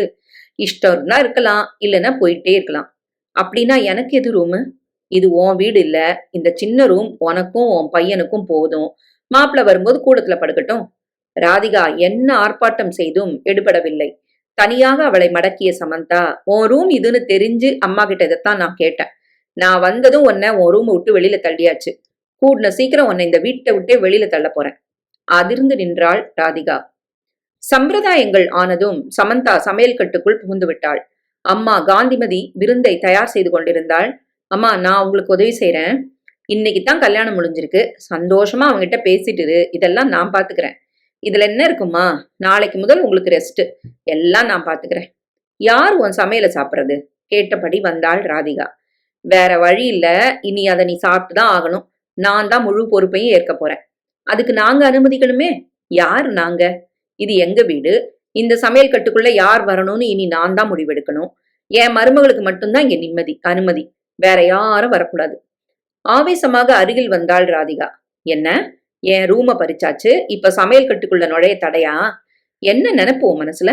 இத்தனை வருஷமா இந்த பக்கம் எட்டி பார்க்காம இருந்துட்டு, ஒரு துரும்ப கூட கிள்ளி போடாம வாழ்ந்துட்டு, இப்ப என்ன சமையல் கட்டுல வேலை? வெளியில போலாம். நீ வாமா, இதுங்க கிட்ட பேசினா சமையல் ஆவாது. அவளை கண்டுகொள்ளாமல் அம்மா சமையலை கவனிக்க சமந்தா ஏதோ சொல்ல திரும்பி ராதிகாவை பார்த்து கண் சிமிட்டினாள். மண்டப வேலைகளை முடித்துக்கொண்டு சீதா வெங்கட் இருவரும் வந்தார்கள். மகளை மாமியார் தாங்குவதை மனது நிறைய பார்த்தார்கள். இரவு விருந்தை 2 சம்பதிகளுமாக சேர்ந்து பரிமாற பெரும்பாலும் சமைச்சது சமந்தா தான். பிரமாத மருமகளே, அப்பா மனதார பாராட்டினார். சமையல் நல்லாவே இல்லை. அப்படின்னா எழுந்து போ, நீ சாப்பிட வேண்டாம், கொஞ்சம் கண்ணியமா நட, இனி அவளை நீ விமர்சனம் பண்ணா உன் வாயை கிழிப்போம். அப்பா கத்த. ராதிகா அதை எதிர்பார்க்கவில்லை. நாங்க அவ நிம்மதியா இருக்கணும்னு 2 பேரையும் தனி கொடுத்தன வைக்கவும் தயாரா இருந்தோம். ஆனா எங்களை விட்டு பிரிய மருமக விரும்பல. அவளை குறை சொல்றவங்களுக்கு இந்த வீட்டுல இடம் இல்ல. நான் உங்க பொண்ணு, அதை நீங்க மறக்க கூடாது. அது நாங்க 2 பேரும் செஞ்ச பாவம். எந்த கெட்ட நேரத்துல நாங்க சேர்ந்து நீ உருவானியோ யாருக்கு தெரியும். சீதா வெங்கட் இருவருக்கும் தர்ம சங்கடமாகிவிட்டது. என்னங்க, போதும், குழந்தைங்கள சோபன அறைக்கு அனுப்புற நேரம் நெருங்குது. இப்ப கலகம் வேண்டாமே. அவங்க மனசுல சந்தோஷம் தழும்பி வழியணும். அப்பதான் நல்ல வாரிசு உருவாகும். மதி சொல்ல அப்பா இவர்களிடம் மன்னிப்பு கேட்டு உள்ளே போனார். சமந்தாவின் பெற்றோர் அவர்களை வாழ்த்திவிட்டு புறப்பட சமந்தாவுக்கு மாமியாரே அலங்காரம் செய்தார். ஒரு தோழியாக மாறி அந்தரங்க ஆலோசனைகளை வழங்கி அவர்களை ஆசீர்வதித்து உள்ளே அனுப்பினாள். உள்ளே வந்ததுமே நரேன் கேட்ட முதல் கேள்வி, ராதிகா ரொம்ப தொந்தரவு பண்றாளா சம்மா? நான் அதை யோசிக்கவே இல்லை. அவ எனக்கு என்ன டார்ச்சர் தந்தாலும் தாங்கி பிடிக்க உங்க அம்மா இருக்கும்போது நான் ஏன் கவலைப்படணும்? எனக்கு ஒரு நல்ல புருஷனும் அதை விட நல்ல புகுந்த வீடும் கிடைச்சாச்சு. நான் சந்தோஷமா இருக்கேன். இந்த வீட்டுல உள்ள எல்லா ருசிகளையும் சொல்லுங்க, ராதிகா உட்பட. அவன் எல்லாம் சொன்னான். கவனமாக கேட்டுக்கொண்டாள். அவனோடு லயித்து தாம்பத்தியத்தை தொடங்கிவிட்டாள். மறுநாள் காலை சீக்கிரமே எழுந்து தலை குளித்து சாமிக்கு விளக்கேற்றி பாலை அடுப்பில் வைத்து வேலைகளை தொடங்கிவிட்டாள். 1/2 மணி கழித்து காந்திமதி எழுந்து வர கிச்சனில் சுறுசுறுப்பாக வேலைகள் நடக்க அவள் தோற்றம் பார்த்து அவளை நெருங்கி கட்டி அணைத்து, சந்தோஷமா இருந்தீங்களா 2 பேரும்? எதுக்கு எழுந்து வந்த? உன் வீட்டுல சீதா உன்னை எதுவுமே செய்ய விட்டுருக்க மாட்டா. இங்க அதே சலுகையோட நீ இருக்கலாமா? நான் உங்களையும் என் அம்மாவையும் பிரிச்சே பார்க்கல. ஆனாலும் எனக்குன்னு சில பொறுப்புகள் இருக்கு இல்லையா? 2 வாரம் லீவு. ஆபீஸ் ஜாயின் பண்ணதும் நாம வேலைகளை பகிர்ந்துக்கலாம். சரி, தேனிலவுக்கு எங்க போறீங்க? அதுக்கு இப்ப அவசியம் இல்லம்மா. பைத்தியம். கல்யாணம் நடந்த சூட்டோட அதெல்லாம் நடக்க வேண்டாமா? அப்படி ஒண்ணும் எனக்கு தோணல. அவர் என்ன சொல்றான்னு கேட்டுட்டு செய்யலாமா. இன்னைக்கு முழு கிச்சன் பொறுப்பும் நான் தான். அம்மா, கல்யாணத்துக்கு ஏன் ராதிகா வீட்டுக்காரர் வரல? ஆபீஸ் வேலையா வெளியூர்னு என்கிட்ட சொல்றாரு. ஆனா எனக்கு அதுல சந்தேகம் இருக்கு. அவர் இங்க வந்தே 3 மாசம் ஆச்சு. இவளுக்கு வாய் அதிகம்தான். உன்ன மாதிரி கல்யாணத்துக்கு முன்னாலேயே புகுந்த வீட்டு பந்தங்களோட ஒட்டிக்கிற குணமெல்லாம் இல்ல. ஆனா அவருக்கும் பொறுப்பு கிடையாது. தான் மனைவி குழந்தைன்னு ஒரு அக்கறை காட்ட மாட்டாரு. அதுக்கு காரணம் இவ அவங்க கிட்ட ஒட்டலன்னு ஒரு கோபம் அவருக்கு இருக்கு சமந்தா. அவங்க எப்படிம்மா இவ மேல பழி போடுவாங்க? இவ அவங்கள குறை சொல்லுவா. நாங்களும் இந்த விஷயத்துல ஆரம்பத்துல இவ சொல்றத நம்பி இவ மேல பரிதாபப்பட்டு இவளை எங்க கூடவே வச்சுக்கிட்டோம். இவ பிடிவாதக்காரி, சுயநலம் அதிகம்னு எங்களுக்கு தெரியும். ஆனா நரேனுக்குன்னு ஒருத்தி வரும்போதுதான் இவளோட ராட்சச வடிவம் எங்க கண்களுக்கு தெரிய வந்தது. தானே இருந்து பிறந்த வீட்டுல பச போட்டு ஒட்டிக்கிட்டு சகோதரனுக்குன்னு ஒருத்தி வரும்போது அப்போதான் இதுங்களோட நிஜமான நிறம் தெரியுது. என் மகளாகவே இருந்தாலும் கசப்பான உண்மையை நான் சொல்லணும் இல்லையா? விடுங்கம்மா, 1000 தான் ஆனாலும் அவ இந்த வீட்டு பொண்ணு இல்லையா? அம்மா பூஜையை ஆரம்பிக்க எழுந்து குளித்து விட்டு வந்தாள் ராதிகா. ஓ, மகாராணி சமையலா? என்ன டிஃபன்? ரவா பொங்கல், கொச்சு, புதினா சட்னி. இந்த எதுவும் எனக்கு பிடிக்காது. சமையல் முள்ளங்கி சாம்பார் என தொடங்கி சமந்தா பட்டியல் போட கடுப்பான ராதிகா, இதுல எதுவுமே எனக்கு பிடிக்காது. தெரியும், தெரிஞ்சுதான் உனக்கு பிடிக்காத ஐட்டங்களா தேடி தேடி சமைச்சேன். உங்க அண்ணன் கிட்ட தகவல் சேகரிச்சு வச்சிருக்கேன். இப்பவே உன் தோலை உரிக்கிறேன். கூச்சலிட்டு அனைவரையும் அழைத்து ராதிகா விவரம் சொல்ல, நான் அந்த மாதிரி எதுவும் சொல்லல. சமந்தாவுக்கு யாருக்கு எது பிடிக்கும்னு தெரியாது. அவ தற்செயலா சமைச்சது அமைஞ்சு போச்சு. நரேன் சொல்ல, அம்மா, என் மேல ராதிகா பழி போடுறா. நான் அவளுக்கு பிடிச்சது என்னன்னு சொன்னா இப்பவே சமைச்சு தரேன். தேவையில்லை சமந்தா. உன் மேல அபாண்டம் சுமத்துறவளுக்கு நீ ஏன் சமைச்சு போடணும்? அவ சமைச்சுக்கிட்டோம். நாளை முதல் அவளுக்கே அவளே சமைச்சுக்கிட்டோம். அப்பா சொல்ல, எப்படியும் தேனிலவுக்கு போவாங்கல்ல, அப்ப அம்மா சமைப்பாங்க. நாங்க தேனிலவுக்கு போறதா இல்ல. நரேன் சொல்ல, சமந்தா தன் வேலைகளை பார்க்க வீட்டில் வேலை செய்யும் மாலினி வராததால் சமந்தா துணிகளை வாஷிங் மெஷினில் போட்டாள். மெஷின் ஓடவில்லை. அதை மாமியாரிடம் தெரிவிக்க, நேத்து கூட நல்லா இருந்ததே. அம்மா இப்படி வாங்க. காலையில ராதிகா வாஷிங் மிஷினை ஏதோ செஞ்சிட்டு இருந்ததை நான் பார்த்தேன். அதை ரிப்பேர் பண்ணிட்டு என்னை துவைக்க வைக்கலாம்னு நினைக்கிறேன். அதேதான், இதையெல்லாம் கேட்காம விட்டா தப்பு. அம்மா சபை கூட்டி விட்டாள். என்ன நினைப்பு உன் மனசுல? மெஷினை நோண்டி ரிப்பேர் பண்ணிட்டு அவளை துவைக்க வைக்கிற குரூரமா? அவ என்ன நம்ம வீட்டு வேலைக்காரியா? நீ மனுஷியா இல்ல வேற ஏதாவதா? சத்தியமா நான் மெஷின் பக்கமே போல. இது அபாண்டம். மதி, அவ ரூபாய்க்கு 100 போய் சொல்லுவா. சமந்தாவுக்கு ஒவ்வொரு டார்ச்சரா தொடங்குறா. அவளே எல்லா துணிகளையும் கையில துவைக்கட்டும். ஐயோ அப்பா, வேண்டாம். நீ சும்மாருமா. அனுசரிச்சு போகவும் ஒரு அளவு இருக்கு. திங்கிற சொத்துக்கு இதையாவது செய்யட்டும். அனைவரும் விலகி போக சமந்தா ராதிகாவிடம் வந்தாள். தேனிலவுக்கு நான் போலன்னு உனக்கு வருத்தமா? ஏதாவது ஒரு சாக்க சொல்லி என்னை இந்த வீட்டை விட்டு அப்புறப்படுத்திட்டு நீ ராணி மாதிரி இருக்கலான்னு பாக்குறியா? போக போறது நான் இல்ல, நீதான். கொசுரா ஒரு தகவல். வாஷிங் மிஷினை ஓட விடாம செஞ்சது நான் தான். வரட்டா? ராதிகா இதை சற்றும் எதிர்பார்க்கவில்லை. 3வது முடிச்சிலிருந்து ஆரம்பித்து வாஷிங் மிஷின் வரை அழகாக விளையாடி விட்டாள் சமந்தா. அப்பா அம்மாவை தெளிவாக கைக்குள் போட்டு விட்டாள். அதனால் நரேன் முழுக்க அவள் பக்கம். புருஷன் புகுந்த வீடு இரண்டையும் வெகு சூட்சமமாக தன்வசப்படுத்தி விட்டாள். அதை வைத்துக்கொண்டு அடுக்கடுக்காக ஆட்டம் காட்டுகிறாள். இவளை விடக்கூடாது. இவள் தோலை அம்மாவிடம் உரிக்கத்தான் வேண்டும். எப்படி? அன்று மாலை திடீரென அவள் கணவன் ஷியாம் வந்து இறங்கினான். யாருமே எதிர்பார்க்கவில்லை. அவனை வரவேற்க, இந்த வீட்டுக்கு ஒரே மாப்பிள்ளையா இருந்துட்டு நீங்க அண்ணன் கல்யாணத்துக்கு வராதது எல்லாருக்கும் பெரிய மனக்குறை. அப்பா அம்மாவுக்கு அது வருத்தம் தான். சாரி நரேன், என் சூழ்நிலை அப்படி. இப்ப கூட நான் வர காரணம், எங்க அம்மாவுக்கு சர்க்கரை அதிகமாகி ஆஸ்பத்திரியில அட்மிட் பண்ணிருக்காரு அப்பா. எனக்கு தகவல் வந்து நான் வந்தேன். என்ன மாப்பிள்ள நீங்க எங்களுக்கு தகவல் சொல்லக்கூடாதா? மாமா, 4 நாளா இவளுக்கு நான் போன் பண்றேன். எப்பவும் அது எங்கேஜ்டா இருக்கு. அவளுக்கு எப்பவுமே எங்க அப்பா மேல அக்கறையோ மரியாதையோ கிடையாது. பிறந்த வீடுதான் சாஸ்வதம்னு அவ முடிவு பண்ணிட்டா. சரி, இங்க வந்ததும் நான் தகவலை சொல்லலைன்னா பழி என் மேல வரும். சொல்லிட்டேன், நான் ஆஸ்பத்திரிக்கு போறேன். ராதிகா, நீ அவரோட போடி. அவரே இப்பதான் வந்திருக்கிறாரு. போய் பார்த்துட்டு வந்து நிலைமை என்னன்னு சொல்லட்டும், அப்புறமா நான் போறேன். அதாவது அவங்க இருந்தா வருவா. ஒருவேளை எங்க அம்மா போயிட்டா மத்த விஷயங்களை யோசிக்கிறா போல இருக்கு. வந்ததும் வராததுமா என்ன குத்தம் சாட்டினா? உங்க அம்மா அட்மிட் ஆனதும் உள்ளூர்ல இருக்கிற மருமகள் எனக்கு சொல்லணும்னு உங்க அப்பாவுக்கு தோணுச்சா? நீ அவங்களுக்கு ஒரு போன் கூட பண்ண மாட்ட. குழந்தைய அவங்க கண்ணிலேயே காட்ட மாட்ட. அப்புறம் உனக்கு தகவல் சொல்லி என்ன லாபம்? நான் வரேன். அண்ணன், எந்த ஆஸ்பத்திரி? சமந்தா வந்து கேட்க, சாரிம்மா, நீதான் நரேன் மனைவியா? வந்ததும் உன்னை விசாரிக்கணும். இவளை கல்யாணம் பண்ணிக்கிட்ட அப்புறம் எல்லா அடிப்படை நாகரிகங்களும் எனக்கு மறந்து போச்சுமா. நல்லா இருக்கிறியா? ஆஸ்பத்திரி பேரை ஷியாம் சொல்ல, வேண்டான்னு. அது பணம் புடுங்குற ஆஸ்பத்திரி. ட்ரீட்மெண்ட்டும் சரியா இருக்காது. நான் அவங்க கூட வரேன். அங்கிருந்து பணத்தை கட்டி வேற இடத்துல சேர்க்கலாம் அம்மாவை. நரேன், நீங்களும் வாங்களேன். மளமளவென செயல்பட தொடங்கினாள். ஆஸ்பத்திரிக்கு வந்து டிஸ்சார்ஜ் கேட்க அவர்கள் 1 லட்சம் கட்ட சொல்ல, பிரச்சனையை சமந்தா சோசியல் மீடியா வரை கொண்டு போக ஆஸ்பத்திரி நிர்வாகம் மிரண்டு பணமே வாங்காமல் அம்மாவை வெளியே விட, அடுத்த அரை மணியில் அவள் சொன்ன ஆஸ்பத்திரியில் சேர்த்து அன்று இரவுக்குள் அம்மாவுக்கு சர்க்கரை இறங்கி இயல்புக்கு வந்து விட்டது. ஷியாம் பிரமித்தான். அப்பா அம்மா அதற்கும் மேல். நரேன், உங்க அப்பா உன் கல்யாணத்துக்கு எங்களை அழைச்சும் நாங்க இருந்த குழப்பமான மனநிலையில வராம போயிட்டோம். அது தப்புதான். தங்கச்சி, நீ மட்டும் இல்லைன்னா லட்சக்கணக்கான பணத்தை இழந்து நோயும் குணமாயிருக்காது. நீ சரியான நேரத்துல எங்களை காப்பாத்திட்ட. அம்மா கூட இன்னைக்கு நான் இருக்கேன் ஆஸ்பத்திரியில. சமந்தா சொல்ல, ரொம்ப நன்றிமா. நரேன் நல்ல பையன். அவன் குணத்துக்கு ஏத்த நல்ல மனைவி. உங்க அம்மா நல்ல மருமகள் கிடைக்க குடுத்து வச்சிருக்கிறாங்க. எங்களுக்கு அந்த அதிர்ஷ்டம் இல்ல. நரேனும் சமந்தாவும் வீடு திரும்பினார்கள். நரேன் விவரம் சொல்லி, நீ உடனடியா போய் அவங்க கூட இரு ராதிகா. அவங்கள பாத்துக்கிறது உன் கடமை. நான் போக முடியாது. அவங்க என்ன படுத்தி வச்ச பாட்டுக்கு நான் எதுக்கு போகணும்? இவரை ஒட்ட விடாம செஞ்சது அவங்கதான். நிறுத்து ராதிகா. நீ புகுந்த வீட்டுல பொருந்தி இருந்து வாழ்ந்தா தானே அவங்களுக்கும் ஒட்டுதல் வரும். நீ எப்பவும் இங்கதான் இருக்க, அவரும் வெளியூர்ல. அப்புறமா அவங்க வருத்தப்படாம என்ன செய்வாங்க? ஆமாண்டி, நரேன் சொல்றதும் நியாயம்தான். என்ன கெடுத்ததே நீங்க தானே. பாத்தியா மதி, அவ செய்யற எல்லாத்தையும் செஞ்சுட்டு நம்ம மேல பழி போடுறா. நீ அவங்கள பத்தி சதா எங்க கிட்ட புகார் படிச்சுக்கிட்டே இருந்தப்போ பொண்ணு கஷ்டப்படுறான்னு நாங்க நினைச்சோம். உன் புத்தி இப்பத்தானே எங்களுக்கு முழுசா தெரியுது. இப்ப எதுவும் தப்பா போல. நீ உன் மாமியார் வீட்டுக்கு போய் அவங்க கூட இருந்து வேண்டியதை செய்.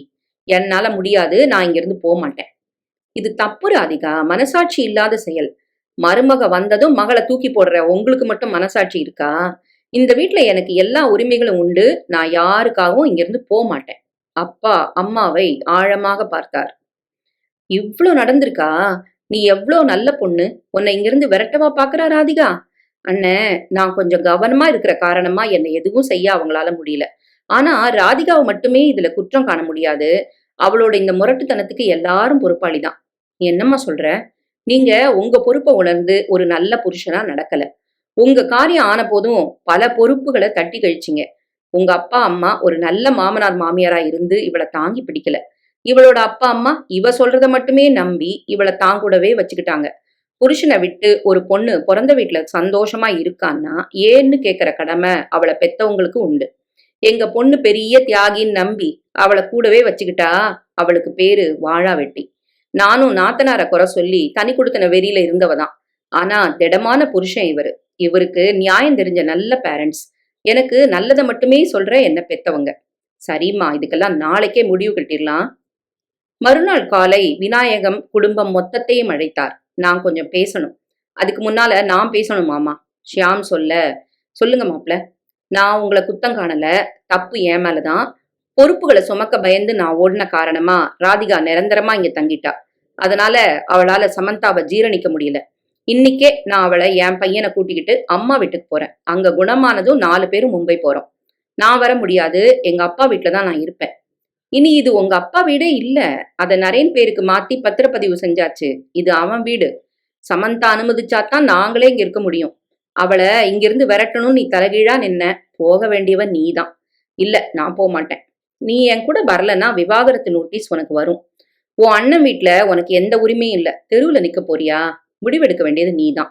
அம்மா அருகில் வந்தாள். ராதிகா, பிறந்த வீடு என்னைக்கும் சாஸ்வதம்னு நினைக்கிற பெண்கள் எல்லாருக்குமே ஒரு நாள் இப்படி ஒரு சிக்கல் வந்து சேரும். முடிவை சீக்கிரம் எடு. மறுநாள் வரை ராதிகா காத்திருக்கவில்லை. அன்றே பெட்டியை தூக்கிவிட்டாள். இங்கே இன்னும் திருந்த வேண்டிய ராதிகாக்களும் அவர்களை இந்த நிலைக்கு கொண்டு வரும் அம்மாக்களும் பொறுப்பில்லாத புருஷர்களும் ஏராளம். அவர்களிடம் இந்த நாவல் ஒரு மனமாற்றத்தை உண்டாக்குமா?